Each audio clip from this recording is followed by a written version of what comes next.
Lorsque j'ai vu ce message sur le téléphone portable que l'abbé Célestin avait oublié dans la sacristie, mon monde s'est effondré.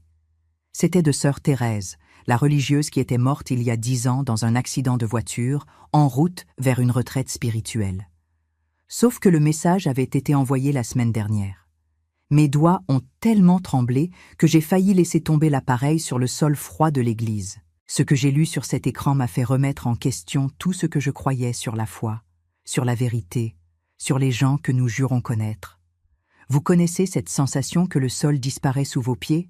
C'est exactement ce que j'ai ressenti à ce moment-là, seul dans la pénombre de la sacristie, tenant un secret qui pourrait détruire des familles entières, des réputations construites au fil de décennies, et surtout ma propre santé mentale.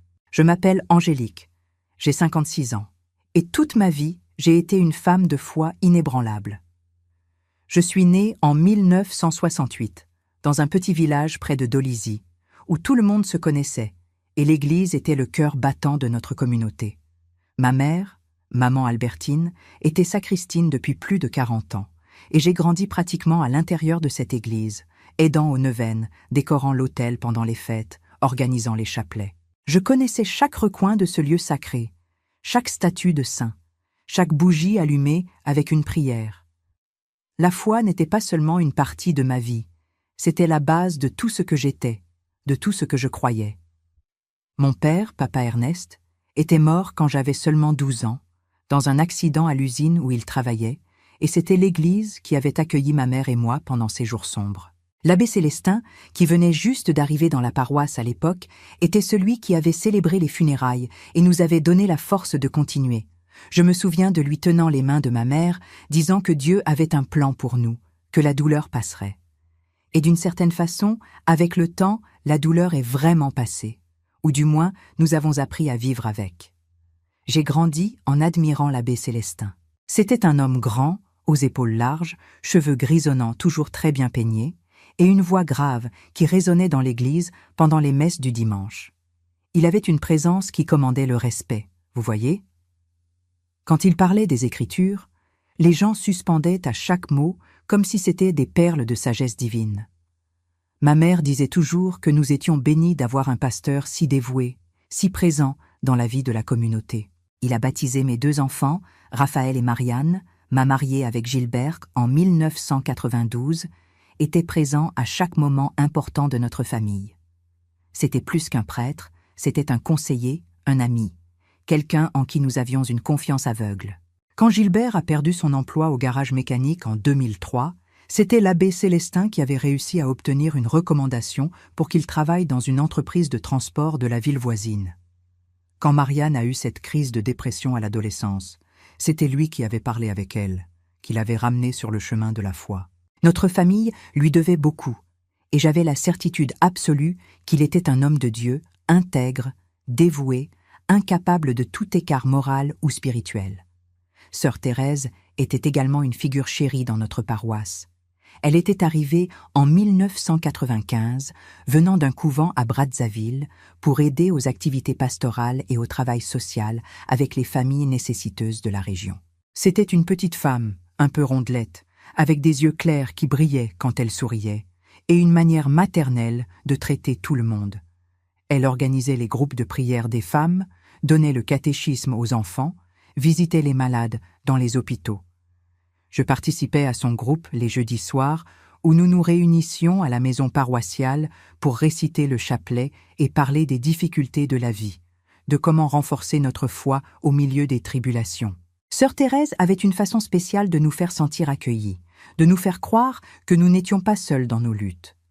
Souvent, j'arrivais à ces réunions chargées de problèmes, inquiète pour les factures, pour les enfants, pour le mariage qui traversait parfois des phases difficiles, et j'en sortais renouvelée, le cœur plus léger. Elle avait une patience infinie pour écouter, ne nous faisait jamais sentir jugés, trouvait toujours les mots justes pour nous consoler et nous donner la force de continuer. Elle et l'abbé Célestin travaillaient très étroitement. Il était courant de les voir ensemble dans la sacristie préparant les messes ou assis dans le petit jardin derrière l'église, parlant des activités de la paroisse. Il y avait une harmonie entre eux qui était belle à voir, un partenariat spirituel qui semblait béni par Dieu. Ma mère avait l'habitude de commenter combien c'était merveilleux d'avoir 2 piliers si solides soutenant notre communauté de foi, combien nous avions de la chance d'avoir des leaders spirituels si dévoués et engagés pour le bien-être de tous. Quand nous avions besoin d'aide, de conseils, nous savions que nous pouvions compter sur eux. Sœur Thérèse connaissait les histoires de toutes les familles, savait qui traversait des difficultés, qui avait besoin d'un mot ami, d'un panier alimentaire, de prières. L'abbé Célestin, quant à lui, avait l'autorité et le respect qui venèrent de l'ordination, de la position qu'il occupait comme leader spirituel. Ensemble, ils formaient un duo parfait, se complétant l'un l'autre dans les besoins de la paroisse. Je me souviens d'une fois, ça devait être vers 2000, quand la famille de Papa Camille a traversé une situation terrible, le fils aîné s'était impliqué dans la drogue et l'épouse avait menacé de l'abandonner à cause de ça. C'était sœur Thérèse qui avait visité leur maison tous les jours, pendant des semaines, parlant, priant, donnant un soutien émotionnel, tandis que l'abbé Célestin avait réussi à obtenir une place dans une clinique de désintoxication grâce à des contacts qu'il avait dans le diocèse. La famille s'est reconstruite, le jeune homme a réussi à se libérer de l'addiction et tous attribuaient ce miracle à l'intervention des deux. Moi-même, j'avais une dette de gratitude énorme envers sœur Thérèse. En 2007, quand j'ai découvert que j'étais enceinte à 39 ans, à un âge où je pensais ne plus avoir d'enfant, je suis entrée en panique. Raphaël avait déjà 15 ans, Marianne 13, et je pensais que cette phase de ma vie était passée. Plus que ça, j'avais très peur parce que ma belle-sœur avait perdu un bébé à 40 ans, et les médecins avaient dit qu'une grossesse à cet âge était très risquée. Je suis allée parler avec sœur Thérèse un jeudi soir, après le groupe de prière, et je me suis effondrée en larmes dans ses bras. J'ai dit que j'avais peur de mourir pendant l'accouchement, peur de laisser mes enfants orphelins, peur que le bébé naisse avec un problème. Elle a tenu mes mains si fermement, m'a regardé droit dans les yeux et a dit que Dieu ne me donnerait pas un fardeau plus lourd que ce que je pouvais porter, que ce bébé était une bénédiction et non une malédiction, que je devais avoir foi. Elle a prié avec moi, m'a rendu visite plusieurs fois pendant la grossesse, me donnant toujours force et encouragement. Quand j'ai perdu le bébé au 4e mois, c'était elle qui est restée à mes côtés à l'hôpital, tenant ma main pendant que je pleurais, disant que Dieu avait appelé cette petite âme auprès de lui pour une raison que lui seul connaissait. Sans elle, je pense que j'aurais plongé dans une dépression profonde. C'était elle qui m'a aidé à traiter cette perte, à trouver un sens dans cette souffrance, à accepter que certaines choses n'ont simplement pas d'explication et que nous devons faire confiance au plan divin. C'est pourquoi, quand l'accident qui a pris la vie de sœur Thérèse s'est produit en octobre 2015, c'était comme si une partie de moi était morte aussi. Elle allait à une retraite spirituelle à Pointe-Noire avec 3 autres religieuses de couvents voisins. Selon les nouvelles qui nous sont parvenues, le chauffeur du minibus a perdu le contrôle dans un virage de la route nationale 1, le véhicule a fait plusieurs tonneaux et toutes les occupantes sont mortes sur le coup. La nouvelle est arrivée un dimanche matin, en pleine messe de 9 heures. Quelqu'un avait téléphoné à la maison paroissiale et la secrétaire est entrée dans l'église et a appelé l'abbé Célestin, qui a interrompu la célébration et est sorti en courant. Nous sommes tous restés là, sans comprendre ce qui se passait, un murmure d'inquiétude parcourant les bancs. Quand il est revenu, une demi-heure plus tard, il était pâle comme un linge, les yeux rouges, les mains tremblantes. Il est monté à l'autel, s'est agrippé fermement au lutrin comme s'il avait besoin de ce soutien pour ne pas tomber, et nous a donné la terrible nouvelle. Il a dit que sœur Thérèse était partie pour la maison du Père, qu'il y avait eu un accident sur la route, que nous devions prier pour son âme et pour les âmes des autres sœurs qui étaient également décédées. L'Église entière est entrée en état de choc. Beaucoup de personnes ont commencé à pleurer sur place, d'autres sont sorties en courant, incapables de traiter cette information. Je suis restée paralysée sur le banc, sans pouvoir croire ce que j'entendais, répétant mentalement que ce devait être une erreur, que ce n'était pas possible. Les funérailles ont eu lieu dans notre église, 2 jours plus tard. C'était l'une des choses les plus difficiles que j'ai jamais vécues. Le cercueil était fermé parce que, selon ce qu'on disait, les corps avaient été très abîmés dans l'accident, méconnaissables même. Cela rendait tout encore plus surréel, vous voyez ? Ne pas pouvoir voir son visage une dernière fois, ne pas pouvoir avoir cet adieu visuel qui apporte une sorte de clôture. Il ne restait que ce cercueil en bois sombre, couvert d'un drap blanc et de quelques fleurs, et notre foi qu'elle était vraiment là-dedans. L'église était bondée, des gens debout au fond, sur les côtés, même dehors, à la porte. Sœur Thérèse avait touché la vie de tant de personnes qu'il semblait que la ville entière était venue lui dire au revoir. Des religieuses d'autres couvents étaient y venues, des prêtres d'autres paroisses, des gens de villes voisines qu'elle avait aidées au fil des années. L'abbé Célestin a célébré la messe de Requiem, et je n'ai jamais vu un homme si dévasté, essayant de garder sa contenance. Il pouvait à peine parler, la voix lui manquant à chaque phrase, devant faire des pauses constantes pour se ressaisir, essuyant les larmes qui coulaient sur son visage sans aucune pudeur. Pendant l'homélie, il a parlé de comment sœur Thérèse avait été l'une des âmes les plus pures qu'il ait connues dans toute sa vie sacerdotale. Une véritable servante de Dieu qui avait dédié chaque jour de son existence au service des autres. Il a dit qu'elle était maintenant dans les bras du Père Céleste, libérée de toute souffrance terrestre, intercédant pour nous tous auprès du trône divin. Nous avons tous pleuré avec lui, sentant que nous avions perdu non seulement une religieuse dévouée, mais une mère spirituelle, une amie, quelqu'un qui se souciait vraiment de chacun de nous. Ma mère était dévastée. Elle et sœur Thérèse avaient développé une amitié très proche au fil des ans, travaillant ensemble à l'organisation des fêtes de l'Église, aux campagnes de charité, aux groupes de prière. Pendant des semaines après l'enterrement, ma mère pouvait à peine entrer dans l'église sans s'effondrer en larmes. Elle disait que ça ne semblait pas réel, qu'elle ne pouvait accepter qu'elle ne verrait plus jamais ce sourire doux, n'entendrait plus jamais cette voix douce, donnant des conseils et des mots de réconfort. L'abbé Célestin semblait également profondément affecté. Il a beaucoup maigri durant ses premiers mois, a pris une apparence abattue, fatigué, comme s'il avait vieilli de 10 ans du jour au lendemain. Pendant les messes, je remarquais qu'il se perdait parfois au milieu des prières, regardait dans le vide pendant quelques secondes, avant de se ressaisir et de continuer. Plusieurs personnes commentaient comment la mort de sœur Thérèse avait affecté tout le monde, mais surtout l'abbé Célestin, qui avait travaillé si étroitement avec elle pendant tant d'années. Il disait que c'était naturel, que perdre un partenariat si fort dans le travail pastoral était comme perdre un bras, et qu'il avait besoin de temps pour se remettre de cette perte. Dans les mois et années qui ont suivi, la vie dans la paroisse a continué, mais elle n'a jamais été la même. D'autres religieuses sont venues remplacer sœur Thérèse dans les activités pastorales, mais aucune n'avait cette façon spéciale à elle, cette chaleur humaine qui nous faisait sentir chez nous. Le groupe de prière du jeudi a perdu beaucoup de sa force et de sa vitalité. Les réunions sont devenues plus petites, moins fréquentes, jusqu'à ce qu'en 2017, le groupe finisse par se dissoudre complètement. Les femmes qui participaient disaient que ce n'était plus la même chose, qu'il manquait cette touche spéciale que seule sœur Thérèse avait. Elles ont essayé de continuer par respect pour sa mémoire, mais sans cette énergie qu'elle apportait, sans cette capacité unique de nous unir et de nous faire sentir connectés les unes aux autres et à Dieu, le groupe ne fonctionnait simplement plus. J'ai moi-même arrêté d'y aller après quelques tentatives frustrées de raviver ce que nous avions avant. C'était trop douloureux d'être dans cet espace sans elle, de ressentir cette absence si grande, si lourde, comme s'il y avait un trou au milieu de la pièce qui ne serait jamais comblé.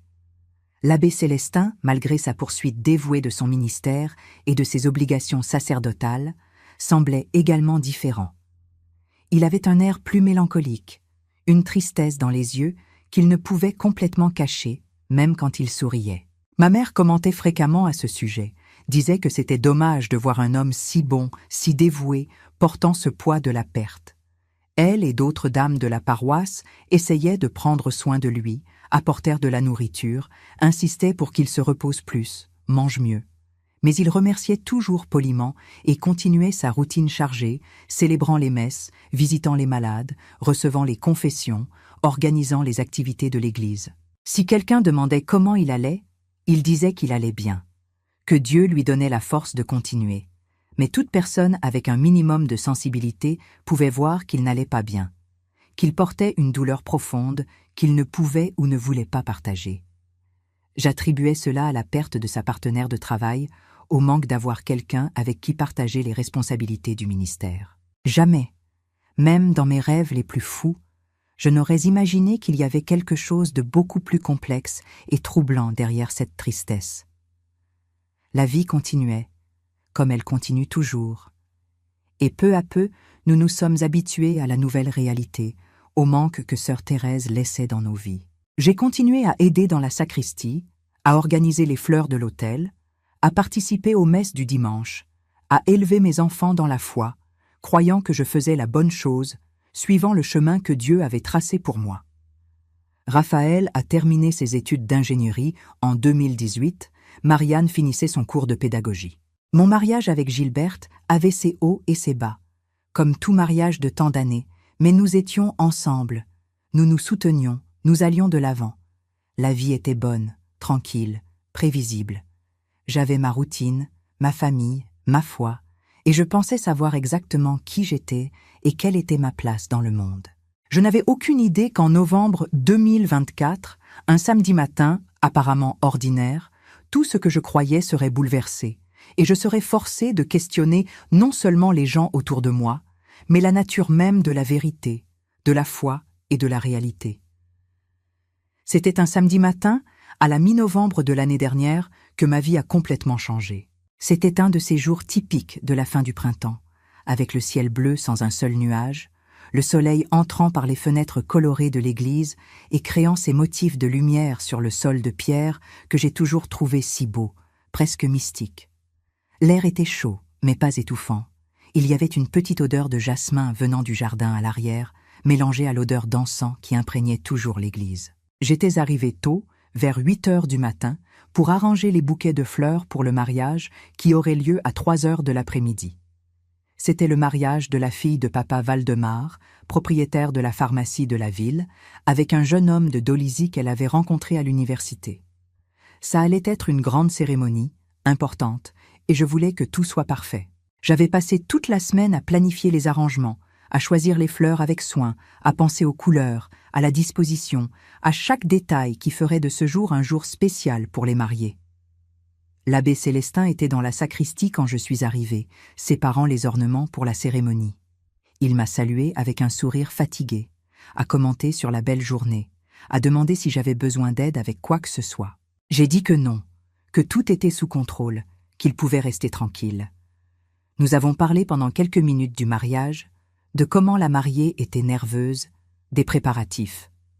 C'était une conversation ordinaire, du genre que nous avions eu des centaines de fois au fil des ans.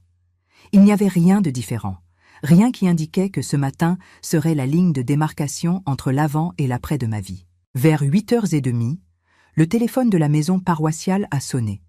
C'était de l'hôpital, disant que papa Joachim, l'un des paroissiens les plus anciens de notre communauté, avait eu une crise cardiaque pendant la nuit et demandait l'extrême-onction. L'abbé Célestin est devenu visiblement inquiet.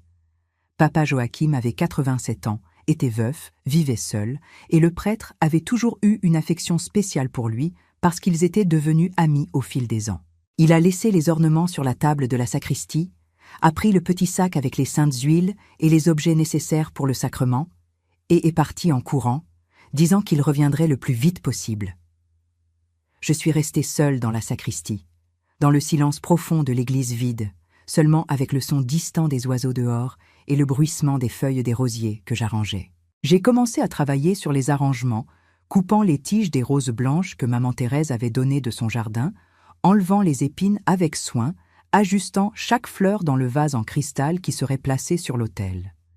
Il y avait aussi des lys, grands et parfumés, qui allaient être sur les côtés. C'était un travail que j'aimais, qui m'apportait la paix, cette sensation de contribuer à la beauté de la maison de Dieu, à la joie des mariés le jour le plus important de leur vie. J'étais tellement concentrée sur ce que je faisais, qu'au début, je n'ai même pas remarqué quand le téléphone portable de l'abbé Célestin, qu'il avait laissé sur la table à côté des ornements, a commencé à vibrer. Il a vibré 1 fois, 2, 3 fois de suite. Il s'est arrêté pendant quelques secondes, puis a vibré encore quelques fois. Cela a commencé à me déranger parce que ça brisait le silence, perturbait cette paix que je ressentais. J'ai regardé le téléphone portable sans grand intérêt, pensant que c'était peut-être quelque chose d'urgent lié à papa Joachim, une information que l'hôpital devait transmettre et que je devrais noter pour la transmettre au prêtre quand il reviendrait. Le téléphone portable a vibré encore une fois, et cette fois, j'ai vu l'écran s'allumer, montrant une notification de nouveaux messages. Il était de côté, je ne pouvais pas bien voir, mais quelque chose dans cette notification a attiré mon attention. J'ai continué à couper les fleurs, essayant d'ignorer, mais ma curiosité était éveillée. Ce n'était pas normal que l'abbé Célestin reçoive autant de messages successifs comme ça. Généralement, il était très discret avec le téléphone portable, l'utilisait rarement à l'église, et quand il recevait un appel ou un message, il sortait toujours pour répondre en privé. C'était étrange. Les fleurs étaient presque prêtes. Il ne restait que quelques ajustements finaux, mais je ne pouvais plus me concentrer. Mes yeux revenaient répétitivement vers ce téléphone portable sur la table, comme s'il m'appelait, exigeait mon attention. Finalement, après quelques vibrations de plus, ma curiosité a gagné. J'ai posé les ciseaux que j'utilisais pour couper les tiges, essuyé mes mains sur le tablier que je portais pour ne pas salir mes vêtements et marché jusqu'à la table. J'ai pris le téléphone portable avec précaution, presque avec révérence, comme si je touchais quelque chose de sacré qui ne devait pas être profané. L'écran était allumé à cause de la dernière notification. Et ce que j'ai vu là m'a complètement glacé. J'ai ressenti un froid parcourir ma colonne vertébrale, depuis la nuque jusqu'à la base, un frisson qui n'avait rien à voir avec la température agréable de ce matin de printemps. Le nom du contact qui avait envoyé les messages m'a coupé le souffle. Il disait clairement « Sœur Thérèse ».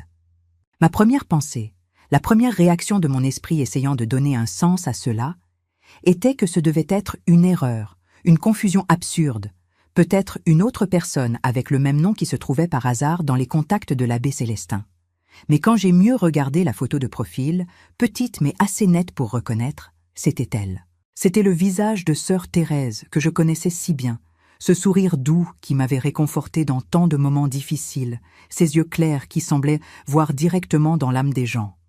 Ce n'était pas possible, simplement pas possible. Mon cœur a commencé à battre de façon désordonnée, accélérée, comme s'il essayait de sortir de ma poitrine. J'ai senti mes mains commencer à trembler, un tremblement fin mais persistant qui faisait légèrement bouger le téléphone portable entre mes doigts. Mon esprit tournait, essayant de trouver une explication rationnelle à cela. Peut-être était-ce un ancien compte que l'abbé Célestin n'avait jamais supprimé, un ancien contact qu'il gardait pour des raisons sentimentales, par mémoire. Mais quand j'ai regardé la date du dernier message reçu, il avait été envoyé le jeudi précédent, seulement 2 jours auparavant. Jeudi, 21 novembre 2024. Sœur Thérèse était morte en octobre 2015. Plus de 9 ans s'étaient écoulés depuis ce terrible accident sur la route nationale 1. Comment était-il possible que quelqu'un de mort depuis presque une décennie envoie des messages? Ma respiration devenait difficile, courte, comme si l'air s'était épaissi et ne pouvait plus remplir mes poumons correctement. Je suis resté là, tenant ce téléphone portable, regardant cet écran comme s'il allait révéler un secret, une explication qui remettrait tout en ordre. Des minutes sont passées, je ne sais pas combien exactement, mais cela a semblé une éternité. Le silence de l'église autour de moi était presque oppressant maintenant. Cette paix que j'avais ressentie avant s'était transformée en quelque chose de lourd, étouffant.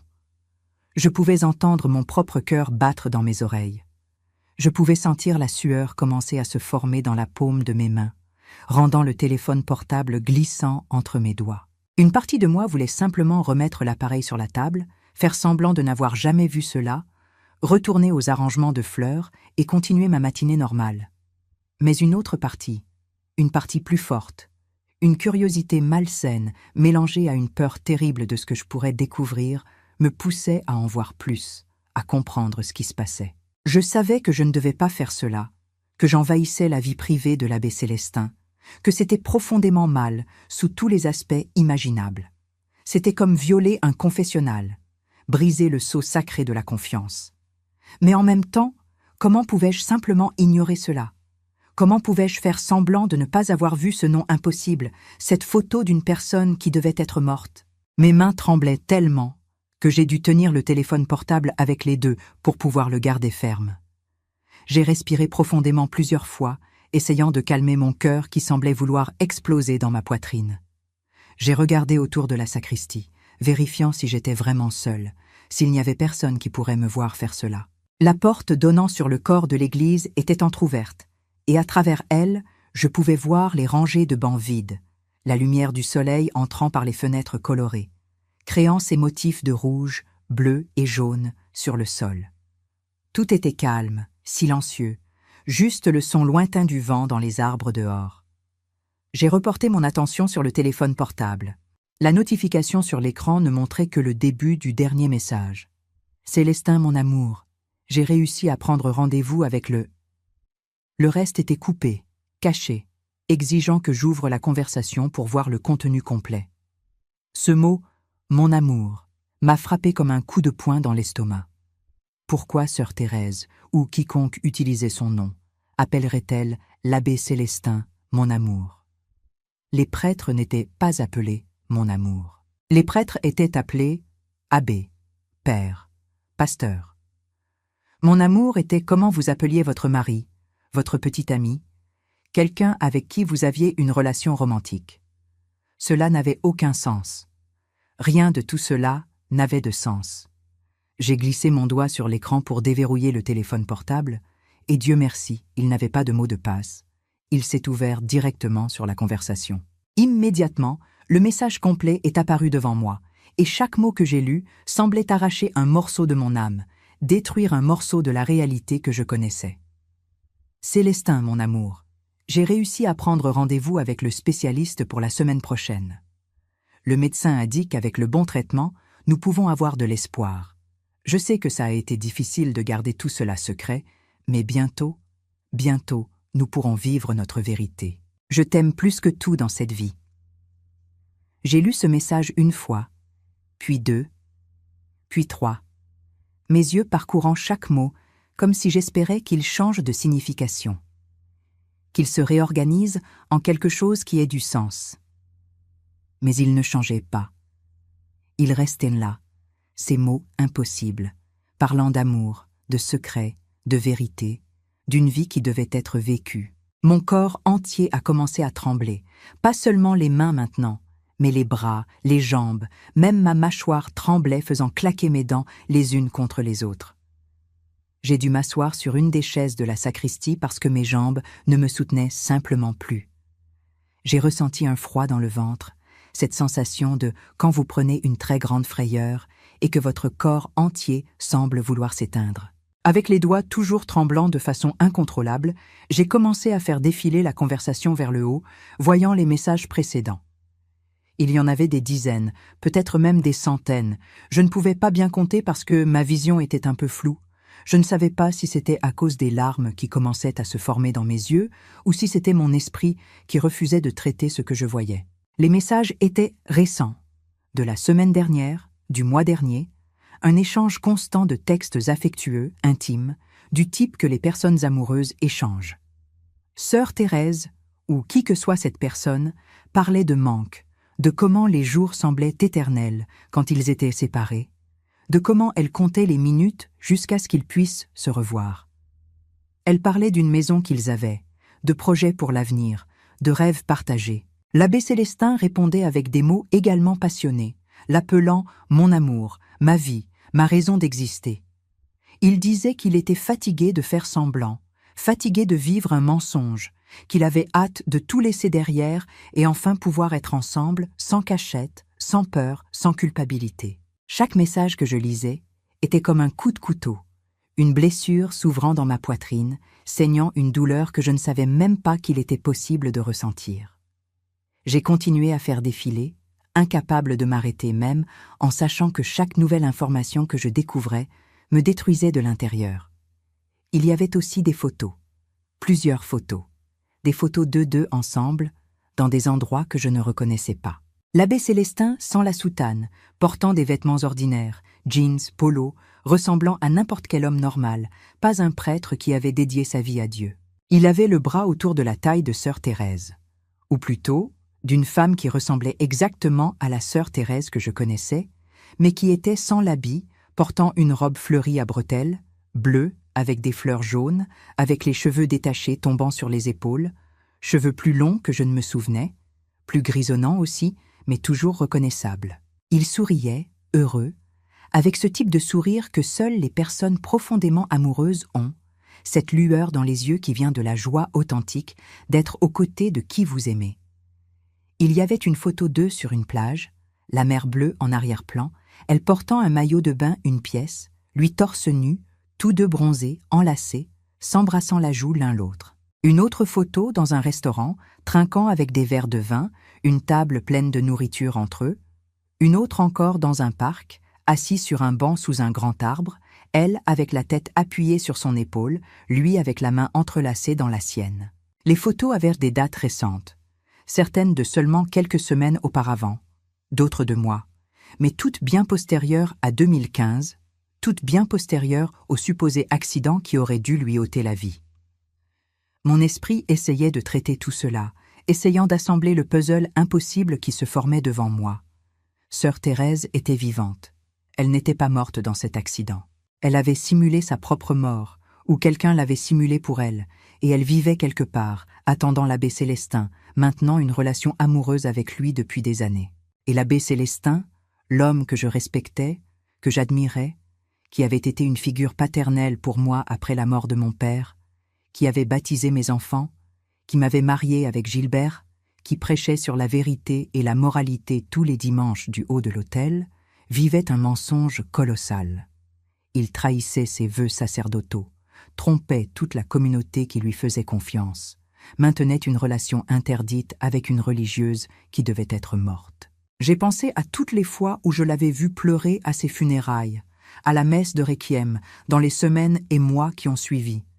Ces larmes étaient-elles réelles ou faisaient-elles partie du mensonge? Pleurait-il parce qu'elle était partie, parce qu'elle lui manquait, ou jouait-il simplement un rôle, feignant une douleur qu'il ne ressentait pas parce qu'il savait qu'elle était vivante quelque part, l'attendant? Je suis revenu au début de la conversation, faisant défiler jusqu'aux messages les plus anciens que l'application avait gardés.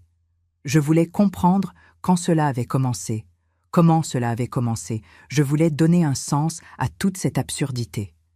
Les premiers messages que j'ai pu trouver dataient de novembre 2015, juste après l'accident. Sœur Thérèse, écrivant depuis un nouveau numéro, disait des choses comme « Je suis bien arrivée, mon amour. Le voyage a été long, mais ça valait la peine. Finalement, je suis libre. » Et l'abbé Célestin répondait « Dieu merci. Je n'ai pas pu dormir de toute la nuit, inquiet de savoir si tout s'était bien passé. Tu n'imagines pas comme c'était difficile de célébrer cette messe, de feindre toute cette douleur devant tout le monde. Mais il fallait que ce soit convaincant. Il fallait que tous croient. » J'ai senti mon estomac se retourner, une nausée montant dans ma gorge. Ils avaient planifié cela. Ils avaient planifié sa fausse mort. L'accident avait été réel. 3 autres religieuses étaient vraiment mortes, mais sœur Thérèse n'était pas dans la voiture. Elle avait utilisé cette tragédie, ces morts réelles de personnes innocentes, pour simuler sa propre mort et disparaître. Et l'abbé Célestin avait aidé, avait été complice, nous avait menti à tous, nous avait regardés dans les yeux et nous avait donné une fausse nouvelle, avait célébré de fausses funérailles, avait pleuré de fausses larmes sur un cercueil qui ne contenait pas son corps.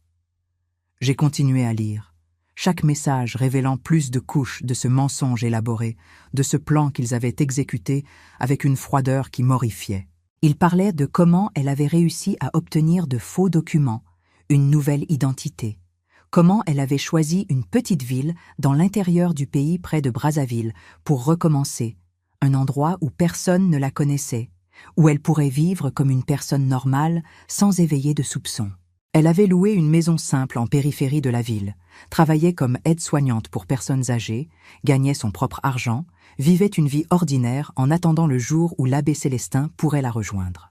Et il envoyait de l'argent régulièrement, des transferts que j'imaginais venant des dons des fidèles, de l'argent que les gens donnaient à l'Église, pensant que c'était utilisé pour des œuvres de charité, pour aider les nécessiteux, pour maintenir la maison de Dieu en fonctionnement. Mais en réalité, c'était détourné pour soutenir un mensonge, pour faciliter une relation interdite, pour financer la fuite d'une religieuse qui avait abandonné ses vœux et feint d'être morte. Ils avaient leur propre langage, des codes qu'ils utilisaient quand ils devaient parler de choses plus délicates. Ils appelaient la paroisse « l'ancien travail ». la vie qu'ils avaient vécue avant l'époque des ombres, le futur qu'ils planifiaient ensemble, notre aube. Il y avait quelque chose de troublant et poétique dans ce langage, comme s'ils vivaient une sorte de romance tragique, comme s'ils étaient des amants empêchés d'être ensemble par des circonstances cruelles, et non deux personnes qui avaient fait des vœux sacrés, qui avaient promis leur vie à Dieu, qui avaient délibérément choisi un chemin de célibat et de service. Ils parlaient de comment ils étaient tombés amoureux graduellement au fil des années en travaillant ensemble, comment ils avaient essayé de résister au début, comment ils avaient prié et supplié Dieu d'enlever ce sentiment d'eux. Mais le sentiment ne faisait que grandir, devenait plus fort, jusqu'à ce qu'arrive un point où ils ne pouvaient plus nier. Ils avaient commencé une relation physique en 2010, 5 ans avant sa fausse mort, se rencontrant secrètement, vivant un mensonge dans un autre mensonge, portant une culpabilité qui les consumait, mais en même temps une passion qu'ils ne pouvaient abandonner. Sœur Thérèse écrivait sur comment elle en était venue à la conclusion que Dieu ne pouvait pas vouloir qu'elle soit malheureuse, que l'amour qu'elle ressentait pour l'abbé Célestin était si pur, si vrai, qu'il ne pouvait être un péché. Elle disait que les règles de l'Église étaient faites par des hommes, pas par Dieu, que le célibat était une imposition humaine qui allait contre la nature que Dieu lui-même avait créée, qu'il ne faisait rien de mal en s'aimant, qu'ils suivaient simplement leur cœur, leurs instincts les plus basiques et naturels. L'abbé Célestin semblait moins convaincu de cette logique. Ses messages montraient plus de conflits internes, plus de luttes. Il parlait des nuits qu'il passait éveillé, tourmenté par la culpabilité, de comment il se sentait hypocrite chaque fois qu'il montait à l'autel pour célébrer la messe, chaque fois qu'il entendait les confessions des gens et les absolvait de leurs péchés alors que lui-même vivait dans le péché. Mais en même temps, il disait qu'il ne pouvait pas vivre sans elle, qu'elle était la seule chose qui donnait un sens à sa vie, qu'il préférait vivre dans le mensonge et avoir son amour plutôt que de vivre dans la vérité et rester seul pour le reste de sa vie. Il y avait des messages sur comment ils avaient planifié la fausse mort avec des mois d'avance. Sœur Thérèse s'était informée sur cette retraite à Pointe-Noire, s'était inscrite avec d'autres religieuses, savait exactement quand serait le voyage, quel serait l'itinéraire. Mais le jour du départ, elle avait trouvé une excuse de dernière minute, avait dit qu'elle se sentait mal, qu'elle avait une terrible migraine, qu'elle ne pourrait pas faire le voyage. Les autres religieuses étaient reparties sans elle. Et quand l'accident s'est produit, quand le minibus a fait plusieurs tonneaux et que les 3 occupantes sont mortes, elle y a vu une opportunité. L'abbé Célestin avait utilisé ses contacts dans le diocèse pour faire en sorte que son nom soit inclus dans la liste officielle des victimes, avait argumenté qu'elle était dans la voiture, que les corps étaient si détruits qu'ils pouvaient à peine être identifiés, que ce serait une bénédiction d'épargner aux familles de voir cela. Il avait convaincu les autorités, avait manipulé des documents, avait orchestré des funérailles avec cercueil fermé. Et pendant que tous pleuraient de sa mort, elle était dans un bus allant vers une nouvelle vie avec une nouvelle identité, libre de tous les vœux et responsabilités qui la retenaient. J'ai lu sur les années qui ont suivi, sur comment il maintenait un contact constant à travers des messages et des appels, sur les rares fois où il réussissait à se voir en personne quand l'abbé Célestin inventait une excuse pour voyager, disait qu'il allait participer à une retraite spirituelle, à une réunion diocésaine, à une conférence sur la pastorale, sur comment ces rencontres étaient les seuls moments où ils pouvaient être vraiment eux-mêmes, sans masque, sans feinte. Elle écrivait sur la solitude de vivre seule, de ne pouvoir se faire de vrais amis parce qu'elle devrait mentir sur son passé, sur qui elle était, d'où elle venait. Il écrivait sur le poids de continuer à être prêtre, de continuer à prêcher une morale qu'il ne suivait pas lui-même, de regarder dans les yeux des gens qui lui faisaient confiance et savoir qu'il trahissait cette confiance tous les jours. Mais en même temps, tous deux s'accordaient à dire qu'ils avaient fait le bon choix, qu'il valait mieux vivre ainsi, divisés mais ensemble dans le cœur, que de vivre toute la vie dans le malheur, prisonniers de vœux qu'ils avaient faits quand ils étaient jeunes, et ne comprenaient pas complètement le poids de ce qu'ils promettaient. Les messages les plus récents parlaient de plans concrets pour le futur proche. L'abbé Célestin avait décidé qu'en janvier 2025, juste après les fêtes de fin d'année, il demanderait un congé du ministère. Il dirait qu'il était malade, qu'il avait besoin de traitement, qu'il avait besoin de temps pour prendre soin de sa santé physique et mentale. que 6 mois plus tard, quand le congé se terminerait, il demanderait la dispense de ses vœux sacerdotaux, un processus long et bureaucratique mais possible, et finalement pourrait la rejoindre de façon définitive. Ils avaient acheté une petite maison dans l'intérieur du pays près de Brazzaville, dans un village si petit qu'il apparaissait à peine sur les cartes, où ils prévoyaient de vivre le reste de leur vie en paix, comme un couple normal, peut-être même avoir des enfants si Dieu le voulait, construire la famille qu'ils n'avaient jamais pu avoir. Sœur Thérèse écrivait avoir trouvé un terrain où ils pourraient planter un potager, avoir quelques poules, vivre de façon simple et tranquille. Il répondait en disant qu'il avait hâte, qu'il comptait les jours, qu'après 14 ans de séparation forcée, ils pourraient finalement être ensemble sans peur, sans culpabilité, sans avoir à se cacher. Mais les derniers messages, ceux qui avaient été envoyés la semaine précédente, portaient une note de préoccupation, de peur. Sœur Thérèse avait découvert qu'elle était malade. Elle était allée chez le médecin parce qu'elle ressentait des douleurs abdominales persistantes, avait fait des examens et les résultats n'étaient pas bons. Il suspectait quelque chose de sérieux, possiblement un cancer, mais avait besoin de plus d'examens pour confirmer le diagnostic et déterminer la gravité. Elle écrivait avec un mélange de peur et d'ironie amère sur la possibilité de vraiment mourir maintenant, après avoir simulé sa mort il y a presque 10 ans, après avoir planifié une vie entière avec l'homme qu'elle aimait. Elle disait que ce ne serait pas juste, qu'ils avaient tant traversé, tant sacrifié, tant attendu, et maintenant qu'ils étaient si près de finalement être ensemble, elle pourrait lui être enlevée pour de vrai. L'abbé Célestin répondait avec des messages désespérés, disant qu'ils ne pouvaient pas la perdre, qu'ils feraient n'importe quoi pour qu'elle aille bien, qu'ils avaient assez d'argent pour payer le meilleur traitement, les meilleurs médecins, qu'elle ne pouvait pas abandonner maintenant. Je suis restée là assise, le téléphone portable toujours dans mes mains tremblantes, regardant ce dernier message qu'il avait reçu quelques heures avant de partir donner l'extrême onction à papa Joachim. Ma tête tournait, pensées et émotions se mélangeant dans une confusion impossible à séparer. Je ressentais de la colère, une colère profonde et viscérale d'avoir été trompée, que tous les gens de la paroisse aient été trompés pendant si longtemps. Je ressentais de la trahison, cette douleur aiguë de découvrir que quelqu'un en qui vous aviez une confiance aveugle n'était pas qui vous pensiez qu'il était. Je ressentais de la confusion, mon esprit essayant de réconcilier l'image de l'abbé Célestin que je connaissais depuis des décennies avec cet homme qui était capable de maintenir un mensonge si élaboré, si cruel. Je ressentais une tristesse profonde pour sœur Thérèse que j'avais pleurée, pour la femme que j'avais aimée comme une mère spirituelle, découvrant maintenant qu'elle nous avait utilisé notre douleur, nos larmes, notre foi authentique comme couverture pour sa fuite. Mais aussi, d'une façon étrange et troublante, je ressentais une pointe de compassion, une compréhension réticente que 2 personnes étaient tombées amoureuses dans des circonstances impossibles et avaient fait des choix désespérés pour pouvoir vivre cet amour. J'ai entendu des pas venant de l'entrée de l'église et j'ai paniqué. J'ai rapidement remis le téléphone portable sur la table, exactement à la position où il était avant, essayant de faire semblant qu'il n'avait jamais été touché. J'ai essuyé les larmes qui coulèrent sur mon visage sans que je m'en aperçoive.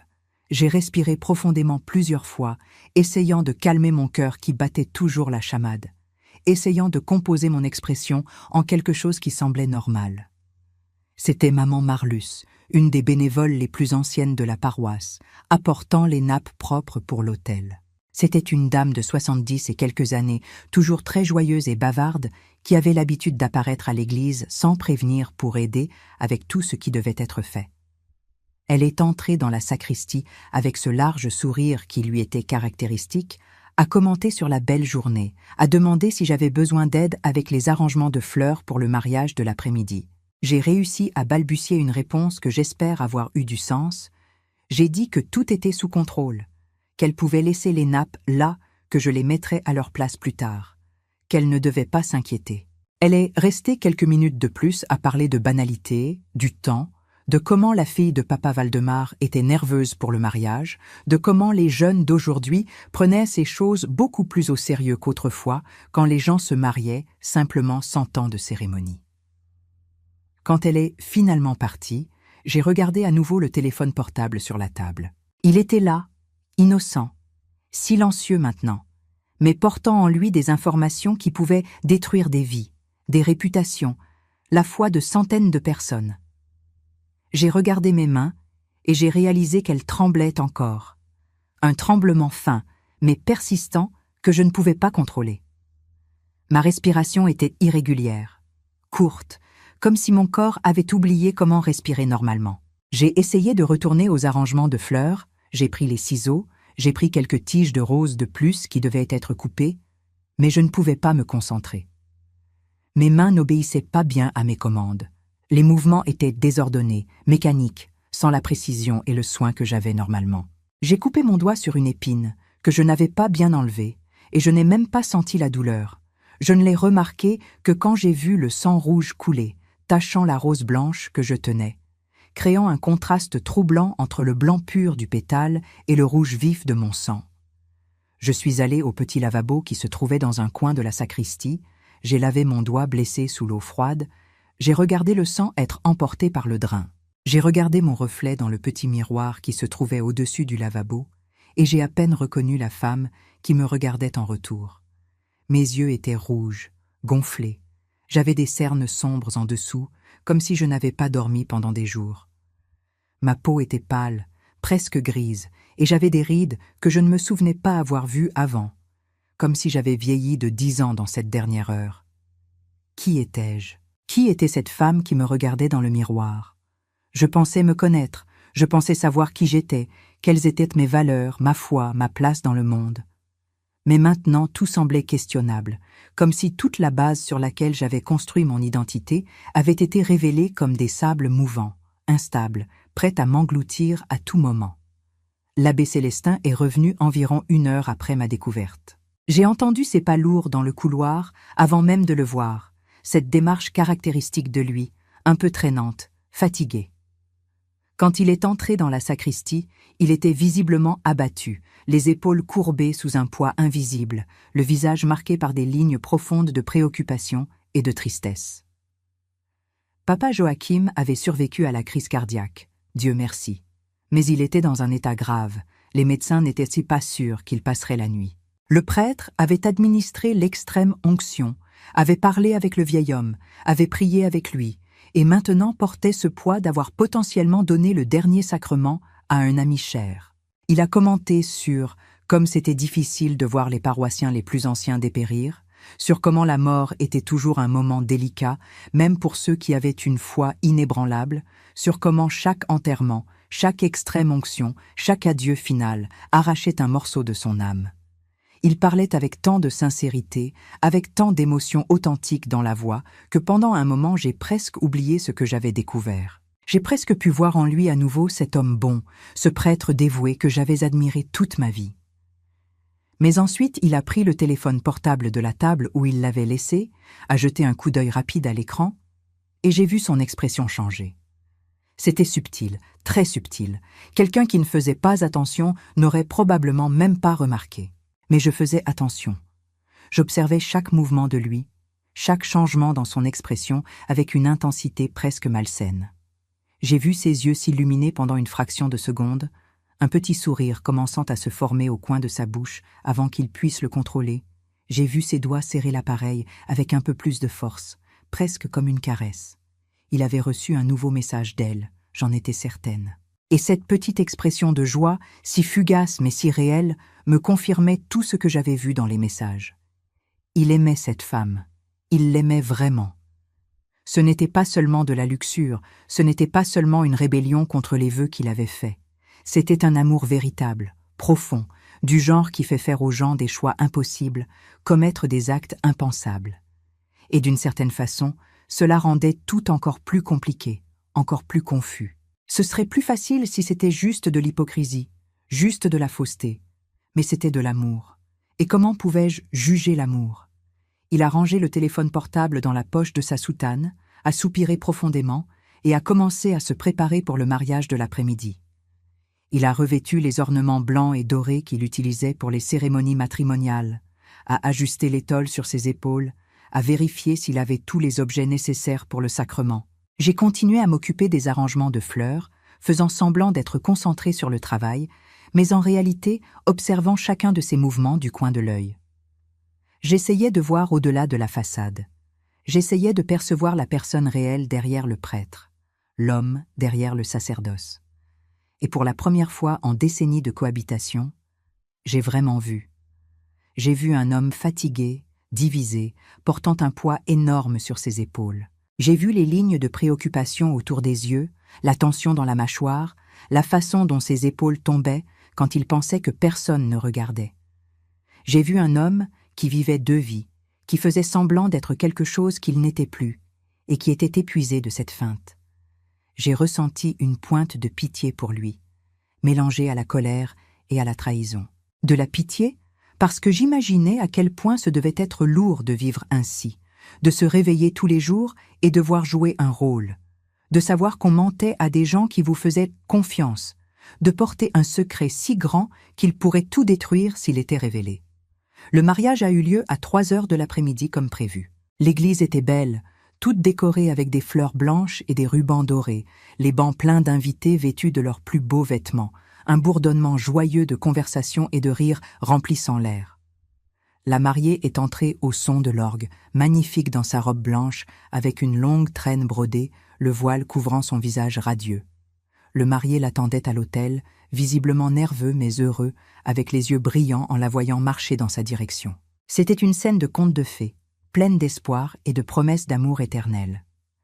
Je suis restée à ma place habituelle, à côté de l'autel, veillant à ce que tout se déroule comme prévu, remettant les alliances au bon moment, arrangeant le voile de la mariée quand il s'est déplacé pendant la cérémonie, faisant tous ces petits ajustements que des années d'expérience m'avaient appris à faire automatiquement. Mais mon esprit était loin de là, prisonnier de ce que j'avais découvert, incapable de se concentrer vraiment sur ce qui se passait autour de moi. L'abbé Célestin a célébré la messe avec sa solennité et sa grâce habituelle.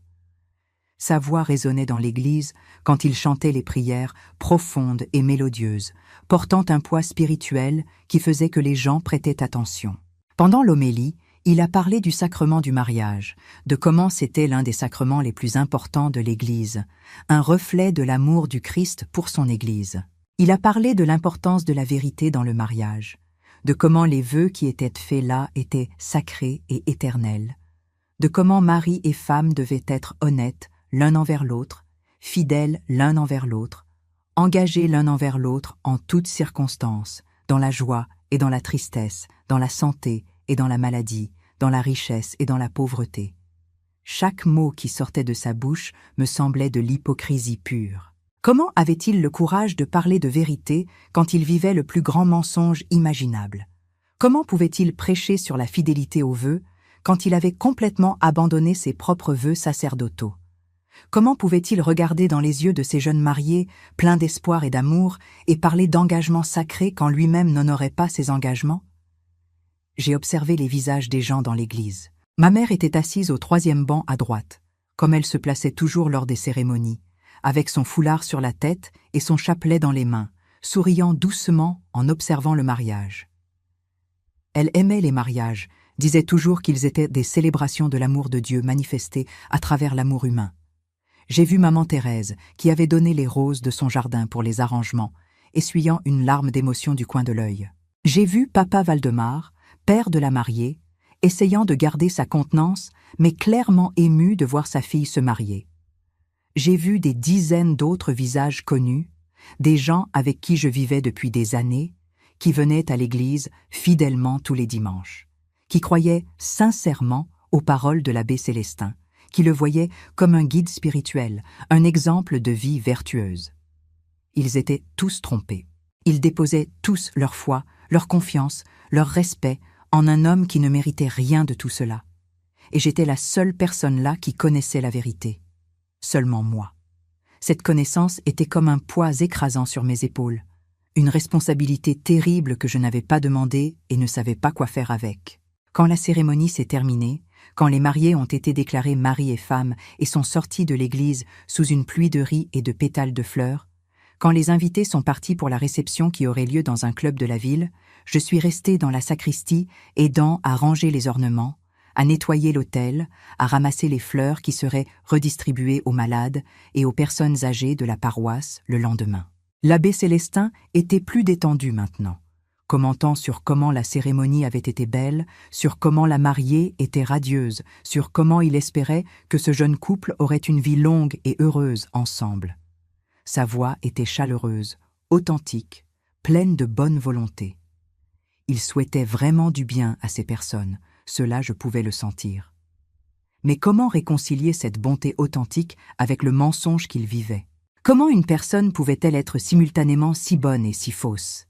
C'était comme s'il était deux personnes différentes occupant le même corps, l'abbé Célestin que nous connaissions tous et respections, et l'homme Célestin qui aimait une femme qui devait être morte et maintenait un secret qui rongeait son âme de l'intérieur.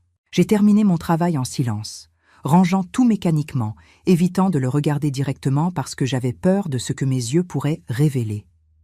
J'avais peur qu'il me regarde et voie écrit sur mon visage que je savais, que j'avais découvert son secret. Je me suis excusée rapidement. J'ai dit que je devais rentrer à la maison, préparer le dîner pour Gilbert et les enfants.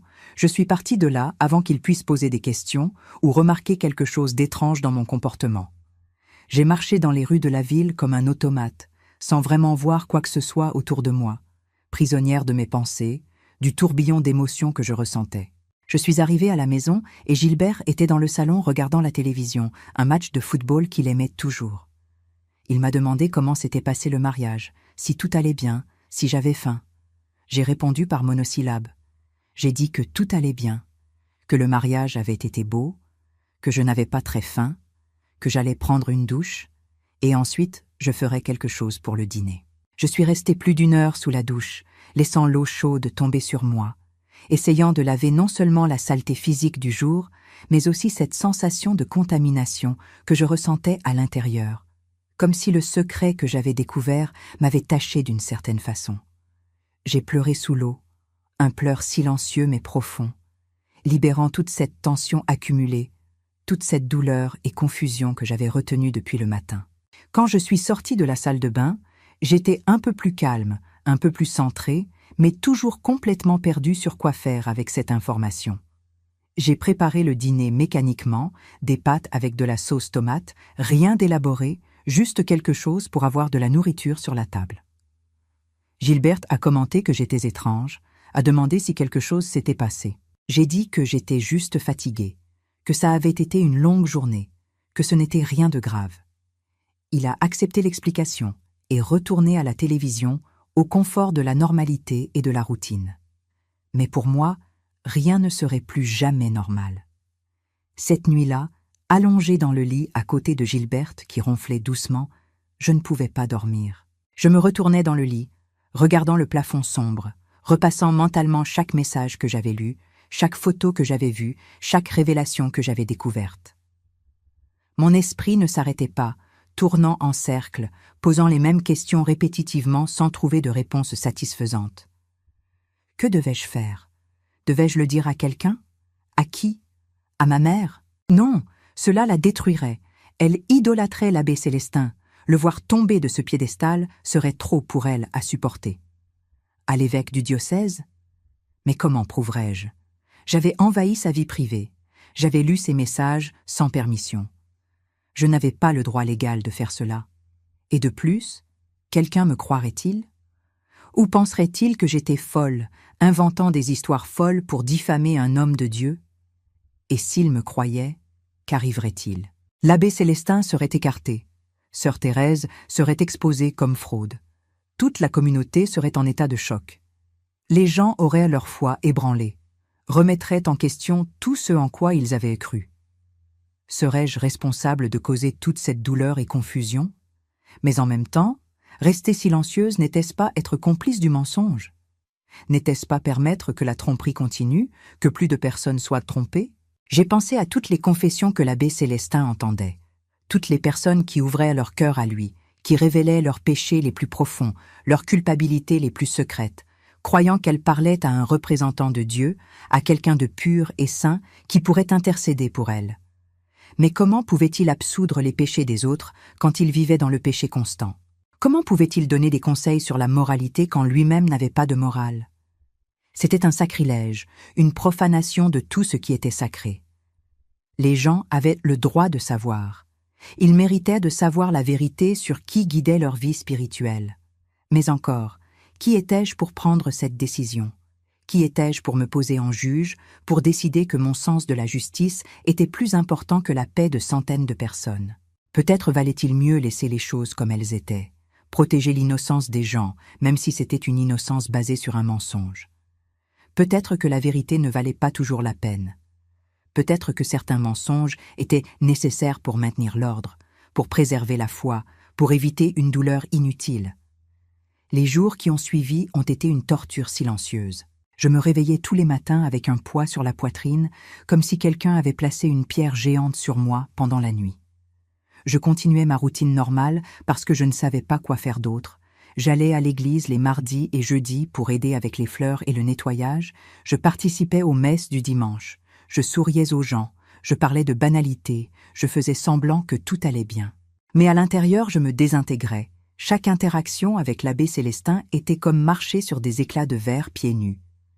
Il me saluait avec ce sourire paternel habituel, demandait des nouvelles de ma famille, de comment Gilbert allait au travail, des projets de Raphaël et de Marianne.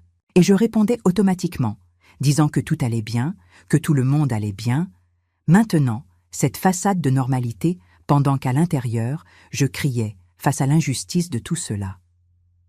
J'observais chacun de ces mouvements avec une intensité nouvelle, cherchant des signes du mensonge, de la fausseté, mais tout ce que je voyais était le même homme bon que j'avais toujours connu, dévoué, attentionné, authentiquement préoccupé par le bien-être de tous autour de lui. J'ai commencé à remarquer des choses que je n'avais jamais notées avant, de petits détails qui prenaient un nouveau sens à la lumière de ce que je savais.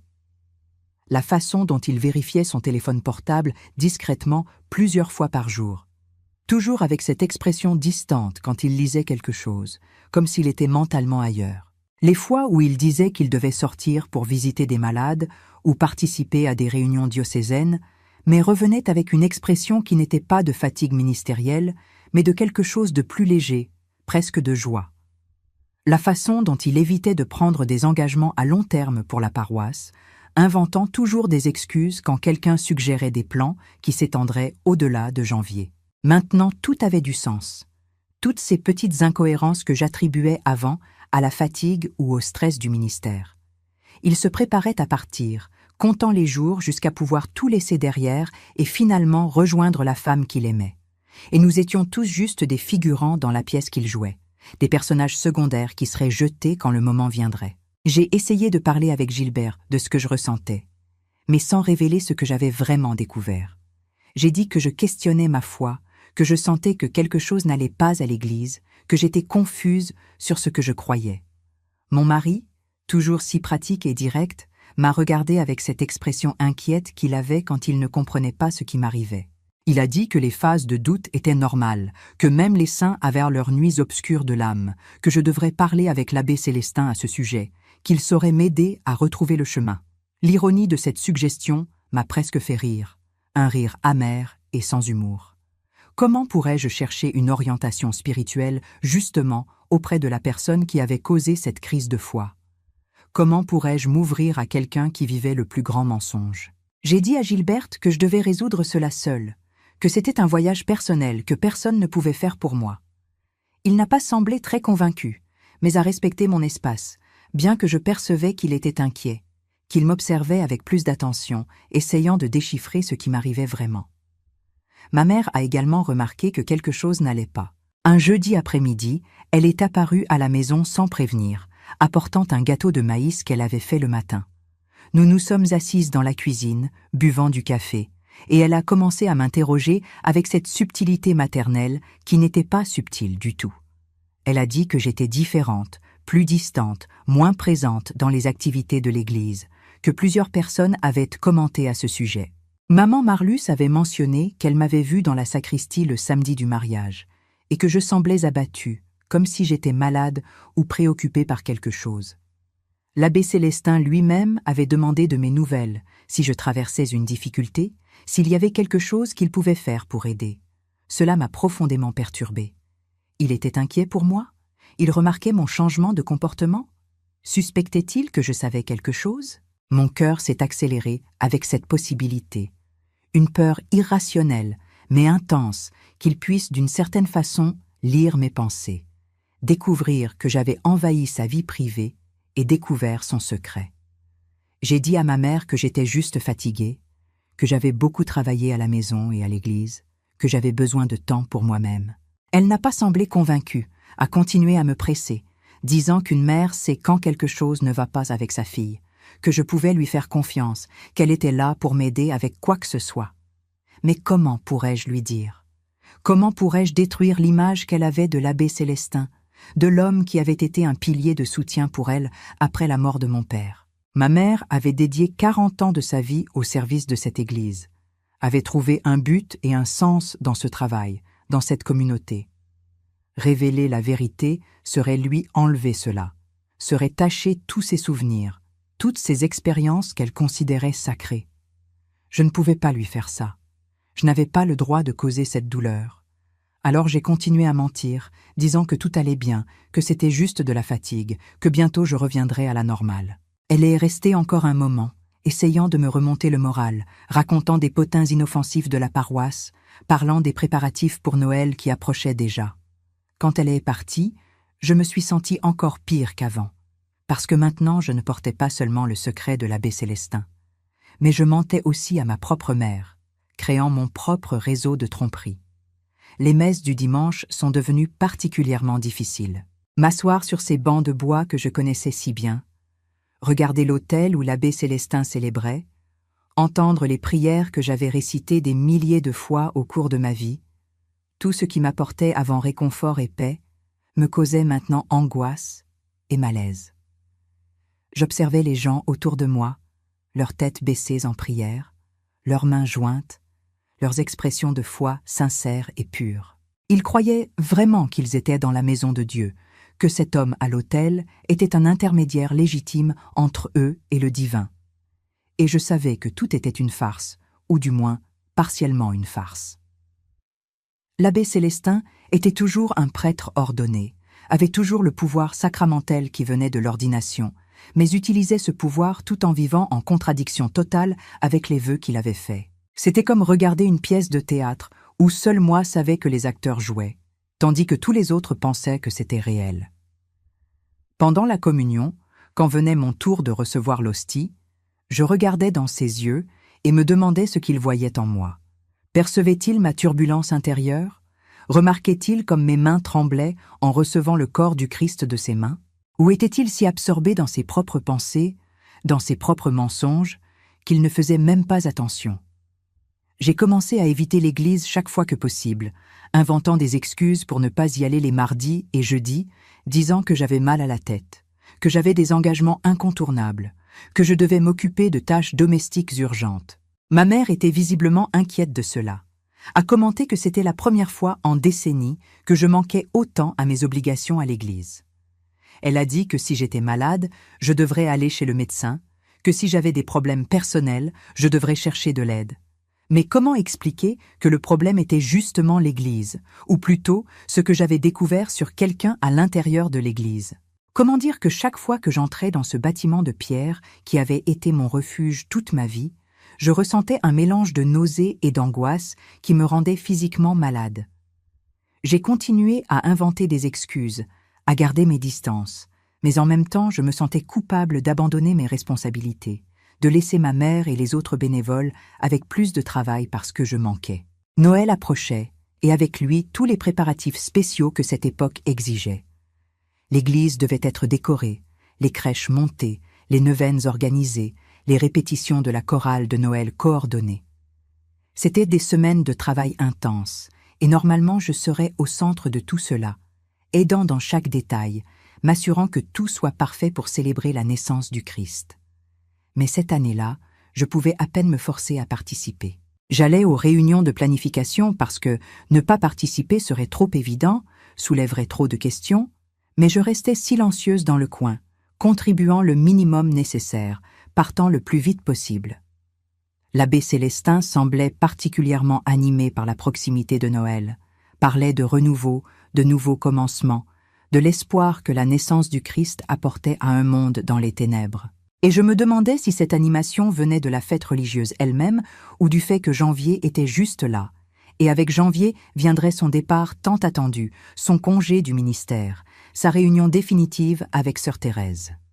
Lors d'une des réunions de planification, maman Thérèse a suggéré que nous fassions un hommage spécial à sœur Thérèse pendant la messe de Noël. Elle a dit que cela ferait 9 ans en octobre qu'elle était partie. Et ce serait beau de se souvenir d'elle en cette période d'amour et de fraternité, d'allumer une bougie en sa mémoire, de faire une prière spéciale pour son âme. Plusieurs personnes ont été d'accord avec enthousiasme, disant que c'était une idée merveilleuse, que sœur Thérèse avait été une personne si spéciale, que sa présence manquait encore à la communauté. J'ai regardé l'abbé Célestin, curieuse de voir sa réaction, et j'ai vu une expression que je ne pouvais pas complètement déchiffrer. Elle semblait être un mélange de tristesse, d'ironie et de quelque chose d'autre, peut-être de peur ou de malaise.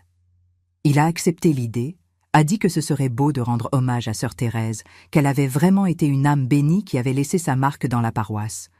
Mais sa voix sonnait étrange, forcée, comme s'il lisait un script. J'imaginais ce qu'il devait ressentir à ce moment-là, entendant des gens planifier de rendre hommage à quelqu'un qui n'était pas morte, à qui il parlait tous les jours, qu'il attendait dans une ville près de Brazzaville. Cela devait être surréaliste, troublant, une autre couche de mensonge sur mensonge sur mensonge. Je suis sortie de cette réunion en me sentant physiquement malade. Je suis allée directement à la maison et j'ai vomi, une nausée violente qui semblait venir des profondeurs de mon être. Gilberte était alarmée, a insisté pour m'emmener chez le médecin, mais j'ai refusé. J'ai dit que j'avais mangé quelque chose qui m'avait rendu malade, que ça allait passer, que ce n'était rien de sérieux. Mais il n'était pas convaincu, et pour la première fois en toutes ces années de mariage, j'ai vu une vraie frustration dans ses yeux.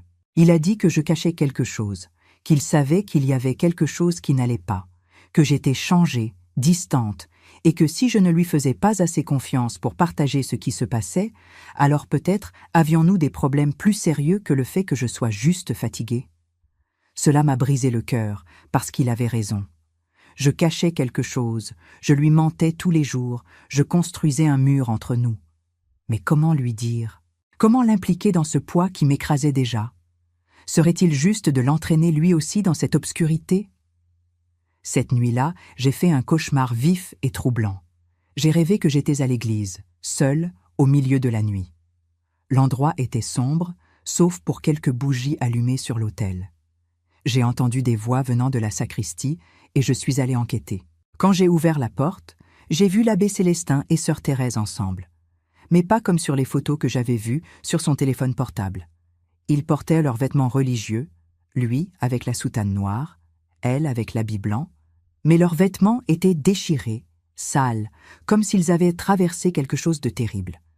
Ils m'ont regardé et ont commencé à rire, un rire fort et troublant qui résonnait sur les murs de l'église. J'ai essayé de courir, mais mes jambes ne bougeaient pas. J'étais coincée sur place, forcée de regarder pendant qu'ils s'approchèrent de moi. L'abbé Célestin tenait son téléphone portable, me montrant des messages que je ne pouvais pas bien lire, mais que je savais être des accusations, des preuves de mon invasion de sa vie privée, de ma rupture de confiance. Sœur Thérèse tendait ses mains vers moi, et quand je les ai regardées, elles étaient tachées de sang. Je me suis réveillée en criant, en sueur, avec le cœur battant si fort qu'il semblait vouloir sortir de ma poitrine. Gilbert m'a tenue, essayant de me calmer, demandant ce qui s'était passé, ce que j'avais rêvé. Mais je ne pouvais pas lui dire, j'ai juste pleuré dans ses bras jusqu'au lever du soleil. Les jours passaient avec une lenteur torturante, chacun plus difficile que le précédent. Décembre est arrivé apportant avec lui l'ambiance festive de Noël, les rues de la ville décorées de lumières colorées, les magasins jouant des chansons de Noël, les gens avec leurs expressions joyeuses faisant des courses et planifiant des célébrations. Mais pour moi, tout cela semblait faux, superficiel, une couche de joie artificielle couvrant la pourriture que je savais exister en dessous. Je voyais des familles heureuses marchant ensemble, des enfants excités par la proximité de Noël, des couples main dans la main regardant les vitrines, et je me demandais combien d'entre eux cachaient aussi des secrets, vivaient des mensonges, présentaient une façade au monde, tandis qu'à l'intérieur, ils étaient complètement différents. Étais-je la seule à voir à travers l'illusion?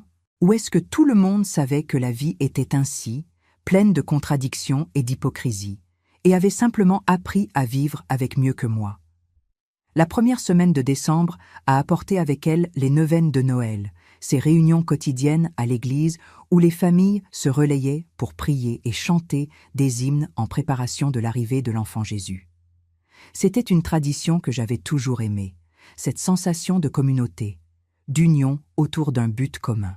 Mais cette année-là, participer était une agonie. Je devais rester là, assise sur le banc à côté de ma mère, qui chantait avec sa voix douce et juste, écoutant l'abbé Célestin diriger les prières, voyant tous ces gens sincères et bien intentionnés, et me sentir comme une fraude, comme si je participais moi-même au mensonge, juste en étant là et en ne disant rien. Pendant une des neuvaines, l'abbé Célestin a parlé de l'importance de l'honnêteté, de comment Jésus avait toujours été vrai, toujours authentique, ne cachant jamais qui il était vraiment. Il a dit que nous devions suivre son exemple, vivre nos vies avec intégrité, être vrais avec nous-mêmes et avec les autres, ne pas avoir peur de montrer notre humanité, nos failles, nos luttes. L'hypocrisie de ce discours m'a donné le vertige.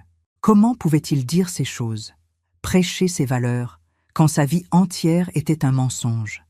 Ne ressentait-il pas même une once de culpabilité? Ou s'était-il convaincu que ce qu'il faisait était justifié, que son amour pour sœur Thérèse était si pur et vrai qu'il annulait tous les mensonges? Après cette neuvaine en particulier, quand tout le monde était déjà parti et que j'aidais à éteindre les bougies et à ranger les livres d'hymnes, l'abbé Célestin m'a appelé dans la sacristie. Mon cœur a presque cessé de battre. Avait-il finalement remarqué quelque chose? Allait-il me confronter? J'y suis allée avec les jambes tremblantes, essayant de garder ma contenance. Il était assis sur la chaise derrière la table, avec une expression fatiguée mais gentille. Il a dit qu'il avait remarqué que j'étais différente ces dernières semaines, plus distante, moins participative, et voulait savoir si tout allait bien, s'il y avait quelque chose dont j'avais besoin de parler, une difficulté que je traversais.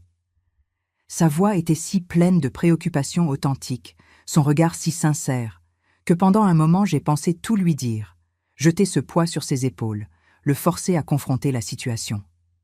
Mais je n'ai pas pu. Les mots sont restés coincés dans ma gorge, comme si une force invisible les retenait. J'ai murmuré quelque chose sur être fatigué, sur des questions familiales, rien de très spécifique. Il a hoché la tête avec compréhension, a dit que parfois la vie nous surcharge, qu'il est normal de passer par des phases de doute et de fatigue, que je devais être gentil avec moi-même, ne pas trop me reprocher. Il a dit que si j'avais besoin de quoi que ce soit, il était là, que je pouvais toujours compter sur lui, qu'il me connaissait depuis que j'étais pratiquement une enfant et me considérait comme faisant partie de sa famille spirituelle. Je suis sortie de cette conversation en me sentant encore pire qu'avant, parce qu'il était évident qu'il se souciait vraiment de moi, que cette préoccupation n'était pas feinte, et cela rendait tout encore plus confus et douloureux. Comment quelqu'un pouvait-il être simultanément si authentiquement bon et si fondamentalement faux? Comment ces deux choses pouvaient-elles coexister chez la même personne? J'ai commencé à questionner ma propre perception de la réalité. Est-ce que j'exagérais? Est-ce que ce que lui et sœur Thérèse avaient fait n'était pas si terrible que ça? Après tout, ils étaient tombés amoureux, et l'amour ne devrait pas être puni, n'est-ce pas? Mais non, ce n'était pas seulement une question d'amour. C'était une question de vœux brisés, de mensonges systémiques, d'utiliser la foi des gens comme couverture pour la tromperie. C'était une question d'une religieuse qui avait simulé sa propre mort, causant une douleur authentique à des centaines de personnes qui l'aimaient. C'était une question d'un prêtre qui continuait à administrer des sacrements, à entendre des confessions, à guider des âmes, tout en vivant en contradiction totale avec ce qu'il prêchait. Non, peu importe à quel point il pouvait être bon dans d'autres aspects, cela était mal, profondément mal. Noël approchait rapidement, et avec lui mon anxiété ne faisait qu'augmenter. Je savais qu'après les fêtes, en janvier, l'abbé Célestin prévoyait de demander son congé. Les messages que j'avais lus le rendaient clair. Il resterait quelques mois en accomplissant le congé, et ensuite demanderait la dispense de ses vœux sacerdotaux. Ce serait un processus long, impliquerait la bureaucratie du diocèse, possiblement des investigations, Mais éventuellement, il serait libre de se marier, de vivre ouvertement avec sœur Thérèse. Et cela me perturbait profondément, parce que cela signifiait que le mensonge continuerait pendant quelques mois de plus, qu'il continuerait à célébrer des messes, à donner des conseils, à être vu comme un guide spirituel, tout en comptant les jours jusqu'à pouvoir tout abandonner. J'ai pensé à comment la communauté réagirait quand il annoncerait finalement qu'il quittait le sacerdoce. Tous seraient choqués, évidemment, parce que les prêtres ne quittent pas le ministère fréquemment, surtout des prêtres dévoués et respectés comme lui. Mais ils ne sauraient pas la vérité complète. Ils ne sauraient pas à propos de sœur Thérèse, de la fausse mort, des années de mensonges et de rencontres secrètes. Il inventerait probablement une excuse acceptable. Peut-être dirait-il qu'il avait une crise de foi, qu'il devait réévaluer sa vie, qu'il sentait que Dieu l'appelait vers un chemin différent. Et tous accepteraient, tous comprendraient, parce qu'il avait construit tant de bonne volonté au fil des ans, avait été si bon pour tant de gens, qu'il mériterait le bénéfice du doute. Mais sœur Thérèse resterait officiellement morte. Personne ne découvrirait qu'elle était vivante. Elle garderait sa nouvelle identité, et quand il déménagerait finalement près de Brazzaville, il la présenterait comme quelqu'un qu'il avait rencontré récemment, peut-être une veuve locale, une femme simple dont il était tombé amoureux. Et tout le monde trouverait ça romantique, même beau, qu'il ait trouvé l'amour après avoir quitté le sacerdoce. Personne ne questionnerait, personne n'enquêterait, personne ne saurait que cette femme était en réalité une religieuse qui avait simulé sa mort, qui avait utilisé une tragédie réelle où 3 personnes innocentes étaient mortes pour couvrir sa fuite. L'injustice de cela me consumait. Ces 3 religieuses qui étaient vraiment mortes dans l'accident, dont les familles avaient vraiment souffert de pertes réelles, terribles, irréparables. Et l'une des supposées victimes était vivante et en bonne santé, vivant tranquillement tout en utilisant leur mort comme rideau de fumée. Comment quelqu'un peut-il faire cela et dormir tranquillement la nuit? Comment peut-il se regarder dans le miroir et ne pas voir un monstre qui le regarde en retour? Un après-midi particulièrement difficile, environ 2 semaines avant Noël, j'étais à la maison seule, Gilberte au travail, les enfants dans leur propre vie, et je me suis surprise à penser sérieusement à confronter l'abbé Célestin directement. J'imaginais la scène dans ma tête, comment j'entrerais dans la sacristie, demanderais à parler en privé, et puis lâcherais tout ce que je savais. Je dirais que j'avais vu les messages sur son téléphone portable, que je savais à propos de sœur Thérèse, que je savais à propos de la fausse mort, de toutes les années de mensonges. Et ensuite quoi? Que ferait-il? Nierait-il tout? M'accuserait-il d'invasion de vie privée? Essaierait-il de me convaincre que je n'avais pas bien compris, qu'il y avait une explication parfaitement raisonnable pour tout cela? Ou s'effondrerait-il, avouerait-il tout, supplierait-il que je ne le dise à personne? Et s'il avouait, s'il admettait tout, que ferais-je avec cela? Je ne savais toujours pas. Une partie de moi voulait la justice, voulait qu'il affronte les conséquences de ses actions, voulait que la vérité soit révélée, peu importe combien de personnes seraient blessées dans le processus. Mais une autre partie, une partie dont je n'étais pas fière d'admettre l'existence, voulait simplement se débarrasser de ce poids, passer la responsabilité à quelqu'un d'autre, le laisser décider quoi faire de sa propre vie sans que j'aie à être la catalyseur d'une explosion qui détruirait tant de vies. À la fin, je n'ai rien fait. J'ai continué dans ma routine d'évitement et de feinte, jour après jour, chacun plus difficile que le précédent. Noël est finalement arrivé, apportant avec lui toute la pompe et la circonstance que cette date exigeait. L'église était belle, décorée de guirlandes vertes et de rubans rouges. La crèche montait sur le côté droit de l'autel avec ses figurines de Joseph, Marie et l'enfant Jésus entourés de bergers et d'animaux. Il y avait des bougies allumées partout, créant une atmosphère chaleureuse et accueillante. La messe de Noël a été bondée comme toujours, l'église remplie à ne plus pouvoir contenir personne, des gens debout au fond et sur les côtés, certains même dehors, regardant par la porte ouverte. L'abbé Célestin a célébré avec sa solennité et sa grâce habituelle, sa voix remplissant chaque coin de l'église quand il chantait les hymnes de Noël. Il a prêché sur l'espoir, sur le renouveau, sur comment la naissance du Christ représentait un nouveau commencement pour l'humanité, une chance de recommencer, de laisser le passé derrière et d'embrasser un meilleur avenir. Il a parlé de pardon, de comment Dieu pardonnait toutes nos transgressions, si seulement nous nous repentions sincèrement et cherchions à faire le bien. Et pendant toute cette homélie, je me demandais s'il parlait à la congrégation ou à lui-même, si ces mots sur le pardon et les nouveaux commencements étaient une façon de s'absoudre, de justifier ce qu'il avait fait et ce qu'il prévoyait de faire. L'hommage à sœur Thérèse a eu lieu à la fin de la messe, comme prévu. L'abbé Célestin a allumé une bougie spéciale à côté de l'autel, et nous avons tous fait une prière en sa mémoire, demandant que son âme repose en paix auprès du Créateur. J'ai vu ma mère avec des larmes coulant sur son visage, encore émue même après tant d'années, manquant encore cette amie chère. J'ai vu maman Thérèse, maman Marlus, papa Valdemar, tous avec des expressions de tristesse et de nostalgie. Et j'ai vu l'abbé Célestin, la tête baissée en prière, les mains jointes, les lèvres bougeant silencieusement. Que disait-il ? Priait-il vraiment pour son âme, oubliant pour un moment qu'elle était vivante ? Ou pensait-il à elle dans sa petite maison près de Brazzaville, imaginant comment ce serait quand il pourrait finalement arrêter de faire semblant et vivre ouvertement ?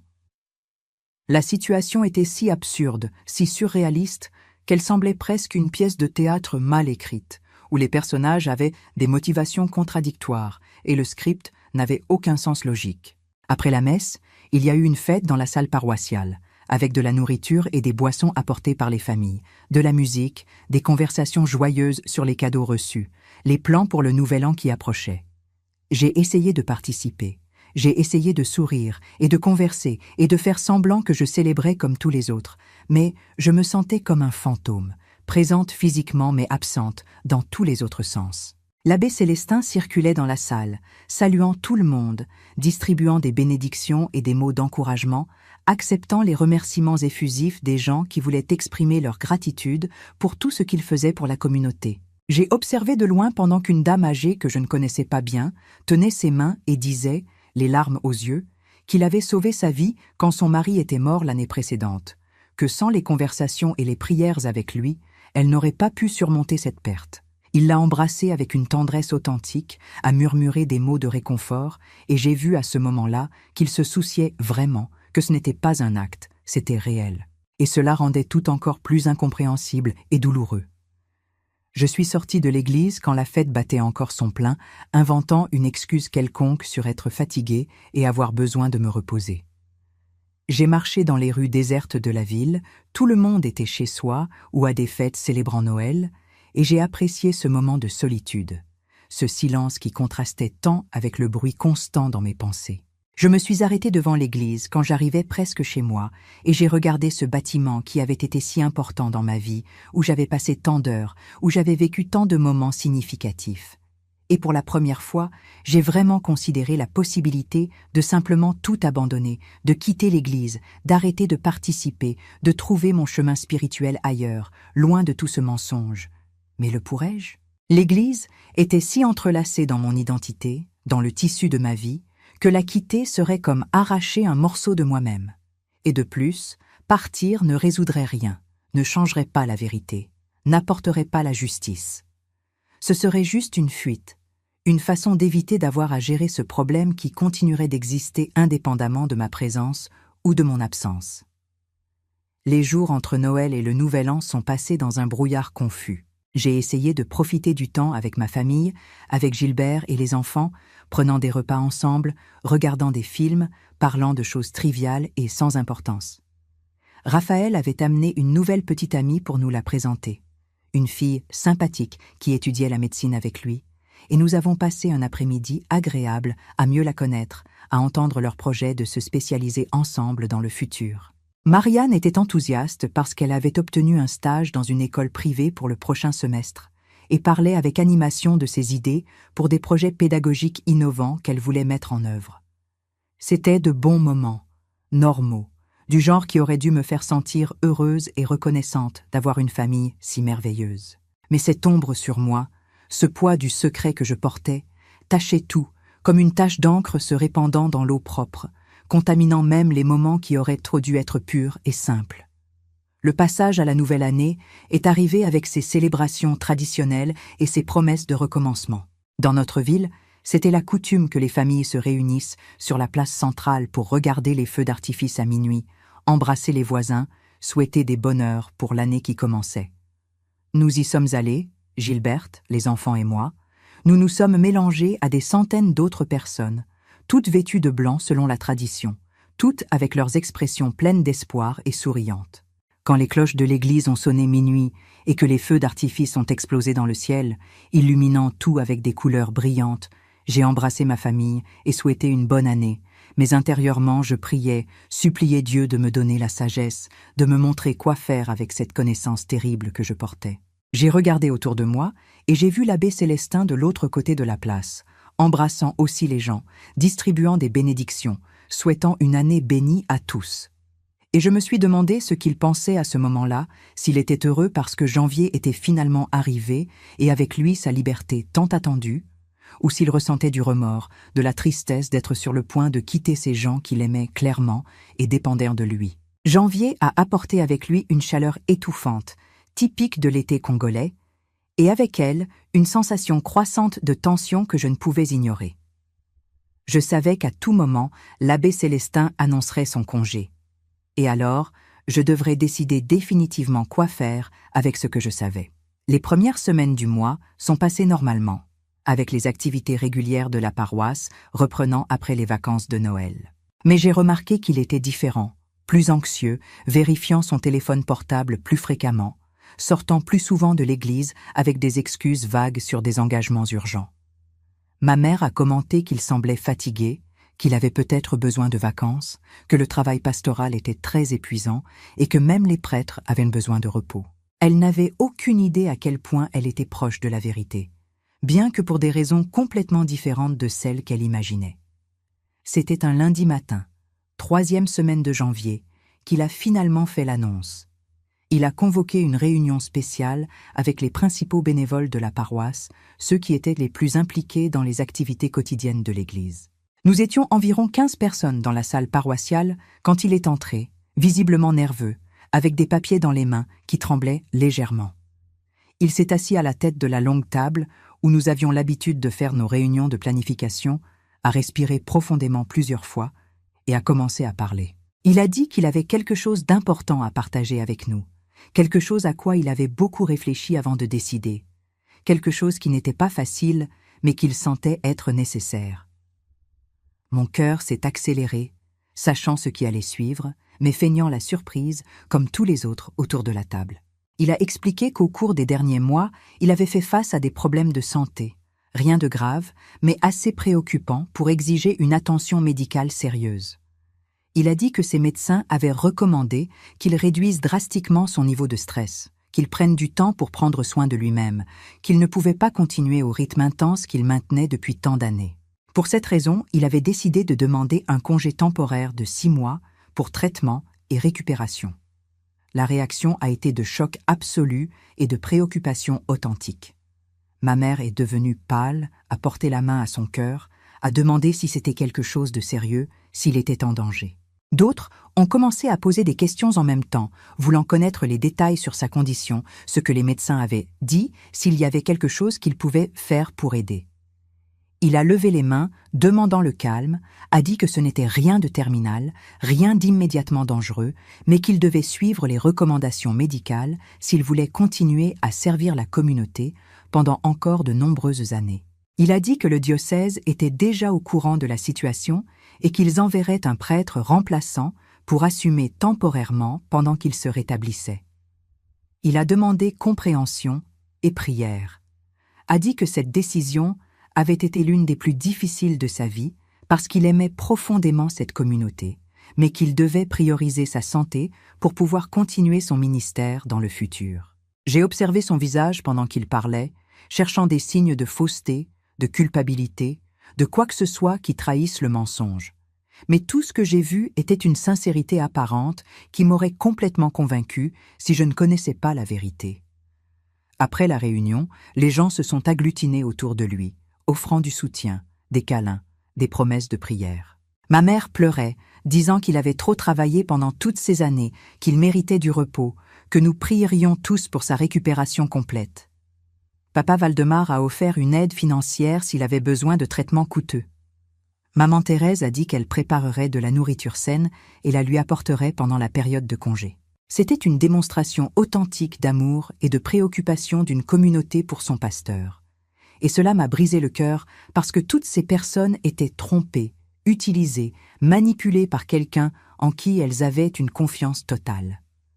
Je suis restée dans le coin de la salle, observant cette scène, ressentant un mélange de colère, de tristesse et d'impuissance. Quand j'ai finalement réussi à croiser le regard de l'abbé Célestin à travers la foule de personnes autour de lui, j'ai vu quelque chose dans ses yeux que je n'ai pas pu complètement identifier. Était-ce de la gratitude, du remords, du soulagement? Ou peut-être toutes ces choses en même temps? Les jours suivants ont été chaotiques dans la paroisse. Tout le monde était en état de choc, traitant la nouvelle, réorganisant les activités et les responsabilités pour accommoder l'absence temporaire de l'abbé Célestin. Le prêtre remplaçant n'arriverait qu'au début de février. Donc, nous avions quelques semaines de transition où il essaierait de tout préparer, de laisser des instructions claires, de garantir que la paroisse continuerait à fonctionner sans problème pendant son absence. Je l'ai vu travailler de longues heures, organisant des documents, faisant des listes, parlant avec chaque groupe et ministère expliquant la situation. Et à aucun moment, dans aucune conversation, il n'y a eu la moindre indication que cela était permanent, qu'il ne prévoyait en réalité pas de revenir, que ce congé temporaire n'était que la première étape d'une sortie définitive. Plus de mensonges, plus de tromperies, plus de manipulation de personnes qui ne méritaient pas cela. Un après-midi, environ une semaine après l'annonce, j'étais seule dans la sacristie organisant quelques ornements quand l'abbé Célestin est entré de façon inattendue. Il portait une boîte avec certains de ses effets personnels, des livres et des objets qu'il gardait dans la maison paroissiale et qu'il emportait. Il s'est arrêté quand il m'a vu, a hésité un moment, puis est venu vers moi. Il a dit mon nom doucement, avec cette voix gentille que je connaissais si bien, et a demandé si nous pouvions parler. Mon cœur s'est emballé. Savait-il? Avait-il découvert que j'avais vu les messages? J'ai hoché la tête, incapable de parler, et il a tiré une chaise, m'invitant à m'asseoir aussi.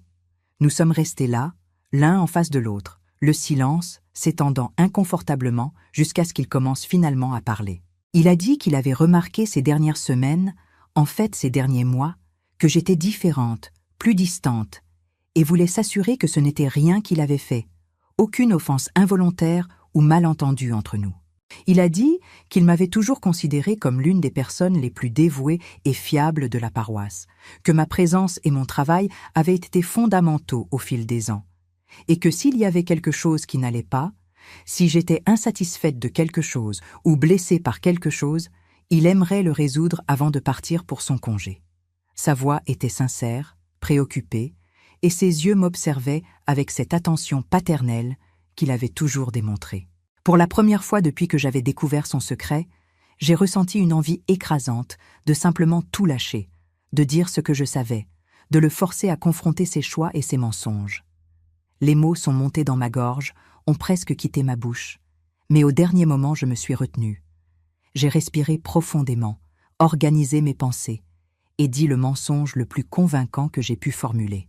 J'ai dit que je traversais un moment difficile personnellement, des questions familiales que je préférais ne pas détailler, et que cela affectait mon humeur et ma disposition pour les activités de l'Église. J'ai dit que cela n'avait rien à voir avec lui, qu'il avait toujours été merveilleux, un véritable guide spirituel, et que j'appréciais immensément tout ce qu'il avait fait pour moi et ma famille au fil des ans. J'ai vu le soulagement clair sur son visage, et il a mis sa main sur la mienne dans une expression de réconfort et de solidarité. Il a dit que si j'avais besoin de quoi que ce soit, même pendant son congé, il serait disponible, que j'avais son numéro personnel et pouvais appeler à tout moment. Il a dit qu'il espérait que quand il reviendrait, dans 6 mois, j'irais déjà mieux, plus légère, et que nous pourrions continuer à travailler ensemble comme nous l'avions toujours fait. Ces mots, quand je reviendrai, sonnaient si faux à mes oreilles, sachant qu'il n'avait aucune intention de revenir, que dans 6 mois, il demanderait la dispense de ses vœux sacerdotaux et déménagerait définitivement près de Brazzaville. Quand il est sorti de la sacristie, me laissant seule à nouveau, je me suis effondrée en larmes. J'ai pleuré pour tous les mensonges, pour toute la fausseté, pour toutes les personnes qui étaient trompées. J'ai pleuré pour ma propre lâcheté de ne pas l'avoir confronté, de ne pas avoir eu le courage d'apporter la vérité à la lumière. J'ai pleuré pour sœur Thérèse, pour la personne que je pensais qu'elle était, pour l'amie que j'avais perdue non pas une fois, mais deux, d'abord quand j'ai pensé qu'elle était morte, et maintenant quand j'ai découvert qui elle était vraiment. J'ai pleuré pour l'abbé Célestin, pour l'homme bon qu'il aurait pu être s'il avait eu le courage d'être honnête, d'admettre ses failles, de chercher un chemin différent de manière transparente, au lieu de passer par des tromperies. J'ai pleuré pour moi-même, pour la perte de mon innocence, de ma foi simple et incontestable, pour la façon dont cette découverte avait fondamentalement changé qui j'étais et comment je voyais le monde. La dernière messe que l'abbé Célestin a célébrée avant son congé était un dimanche fin janvier. L'église était bondée, beaucoup plus que la normale pour une messe régulière du dimanche. La nouvelle de son congé s'était répandue dans toute la ville, et des personnes qui ne fréquentaient même pas l'église régulièrement sont venues dire au revoir, souhaiter une bonne récupération, montrer leur appréciation et leur gratitude.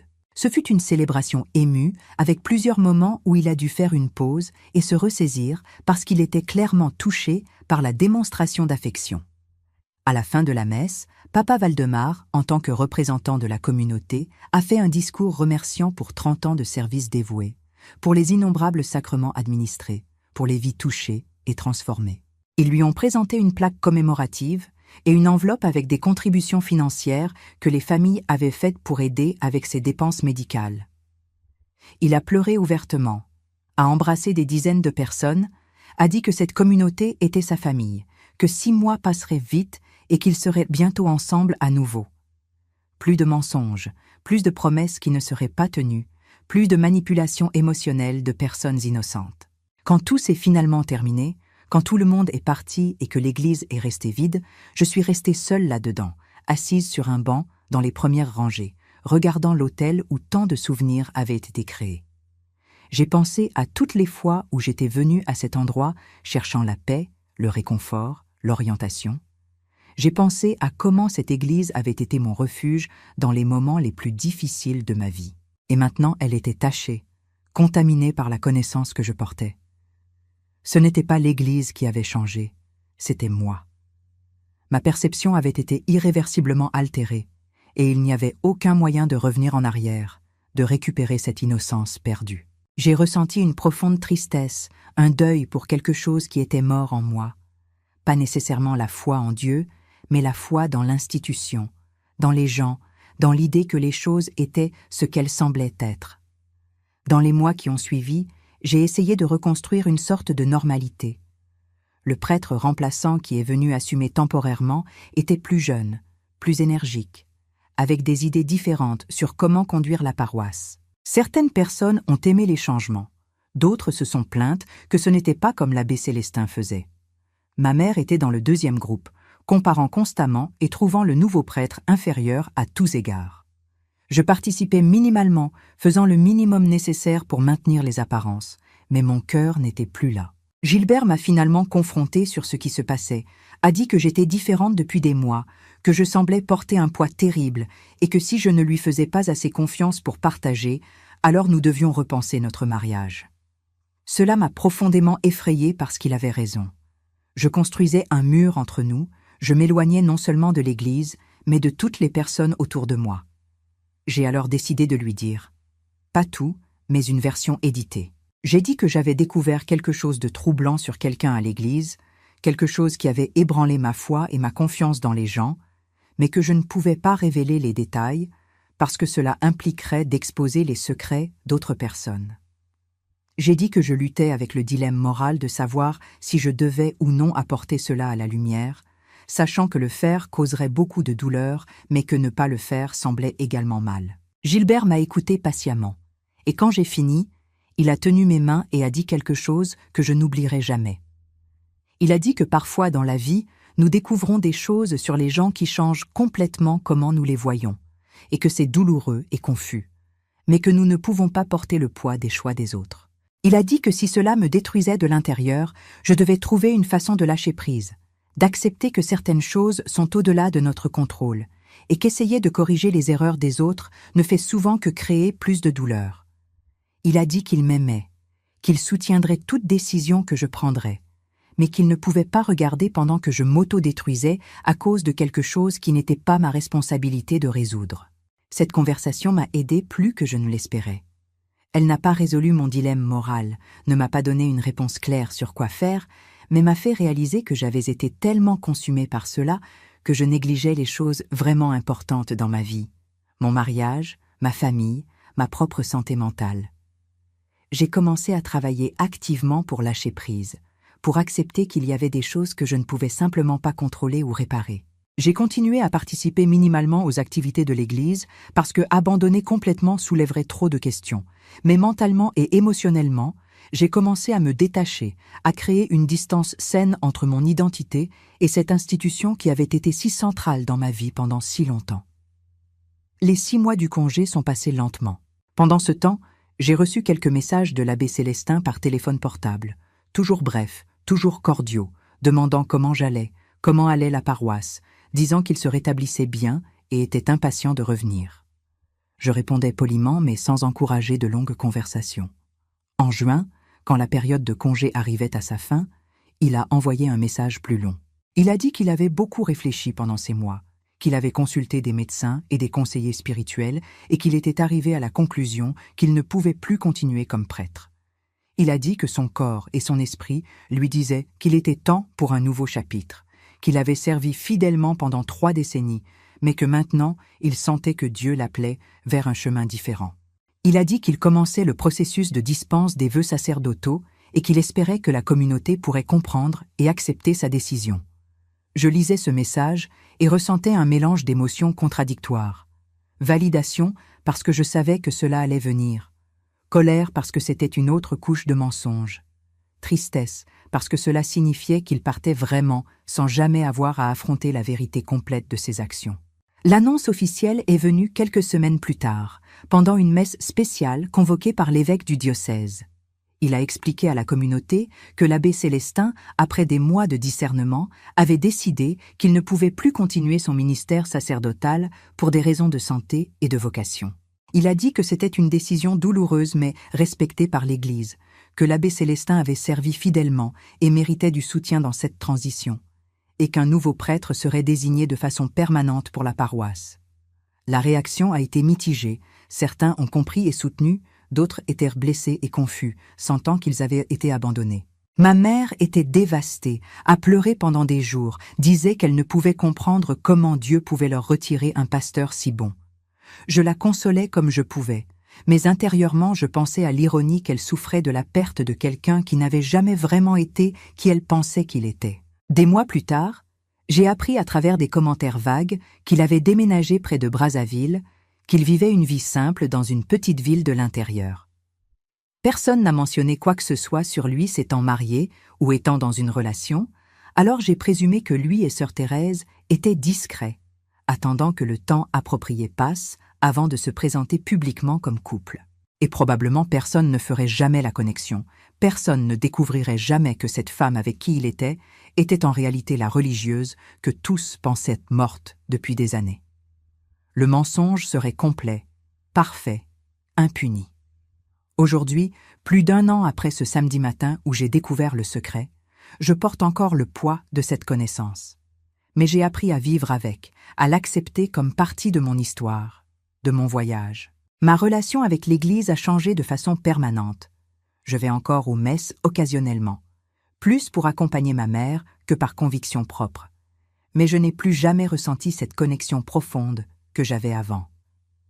Ma foi en Dieu demeure, mais c'est une foi différente maintenant, plus questionnante, moins naïve, basée plus sur ma relation personnelle avec le divin que sur des institutions ou des intermédiaires humains. J'ai appris que les gens sont complexes, qu'ils peuvent être simultanément bons et faillibles, généreux et égoïstes, sincères et menteurs. J'ai appris que la vérité n'est pas toujours noir et blanc, que parfois il existe des zones grises où les jugements moraux deviennent compliqués et confus. Je n'ai jamais dit à personne ce que j'ai découvert, et probablement je ne le dirai jamais. J'ai pris la décision que ce n'était pas mon secret à révéler, que le faire causerait plus de mal que de bien, que certaines vérités sont mieux laissées enterrer. Peut-être que cela me rend lâche, peut-être que cela me rend complice, je ne sais pas. Mais je sais que j'ai trouvé une forme de paix avec cette décision, une façon de vivre avec le poids de cette connaissance sans la laisser me détruire. L'abbé Célestin et sœur Thérèse vivent leur vie quelque part, ensemble finalement après des années de séparation et de mensonges. Les 3 religieuses, qui sont vraiment mortes dans cet accident, restent mortes, leur famille continue de souffrir de leur perte. La communauté de notre paroisse continue sa vie, avec un nouveau prêtre, de nouvelles routines, de nouvelles histoires. Et je continue aussi, plus âgé, plus sage, plus cynique peut-être, mais toujours là, essayant encore de trouver du sens et un but dans une vie qui s'est révélée beaucoup plus compliquée que je l'imaginais quand j'étais jeune et innocente. Si vous me demandiez aujourd'hui si j'ai fait le bon choix en restant silencieuse, je ne saurais pas répondre avec certitude. Il y a des jours où je sens que j'ai trahi toutes ces personnes qui méritèrent de connaître la vérité. Il y a des jours où je sens que j'ai fait la chose la plus compatissante possible en leur épargnant une douleur inutile. La vie offre rarement des réponses claires, présente rarement des choix évidents entre le bien et le mal. Parfois, tout ce que nous pouvons faire est choisir le chemin qui semble le moins nuisible, porter les conséquences de ce choix et continuer à vivre du mieux possible. Et c'est ce que je fais, jour après jour, portant mon secret, vivant ma vie, et espérant qu'à la fin, quand viendra mon heure de rendre des comptes, Dieu comprendra que j'ai fait du mieux que j'ai pu avec la connaissance impossible que je portais. Si quelqu'un m'écoute maintenant et se trouve dans une situation similaire, découvrant des secrets qu'il n'a pas demandé à connaître, portant des poids qu'il n'a pas choisi de porter, tout ce que je peux dire est « il n'y a pas de réponse facile ». Vous devrez décider par vous-même quoi faire, et vous devrez vivre avec les conséquences de cette décision. Mais sachez que vous n'êtes pas seul dans cette lutte, que d'autres ont déjà traversé des dilemmes moraux impossibles et ont survécu, qu'il est possible de trouver la paix même dans les circonstances les plus troublantes. La vie continue, elle continue toujours, et nous continuons avec elle, marqués mais pas brisés, blessés mais pas détruits, changés mais toujours là, respirant encore, essayant encore de faire du mieux possible avec les cartes qui nous ont été données. Et quant à l'abbé Célestin et à sœur Thérèse, où qu'ils soient, j'espère qu'ils ont trouvé le bonheur qu'ils cherchaient, mais j'espère aussi qu'un jour, d'une manière ou d'une autre, ils devront affronter le poids des choix qu'ils ont faits, des vies qu'ils ont affectées, des mensonges qu'ils ont racontés. Parce qu'à la fin, nous rendons tous des comptes, nous affrontons toutes les conséquences de nos actions, dans cette vie ou dans la prochaine. Et cette vérité, au moins, m'apporte un certain réconfort dans les nuits où je me surprends encore à penser à ce samedi matin, à ce téléphone portable oublié, à ces messages impossibles d'une femme morte qui n'était pas morte, et à comment un seul moment de curiosité a changé pour toujours la façon dont je vois le monde et les gens qui s'y trouvent.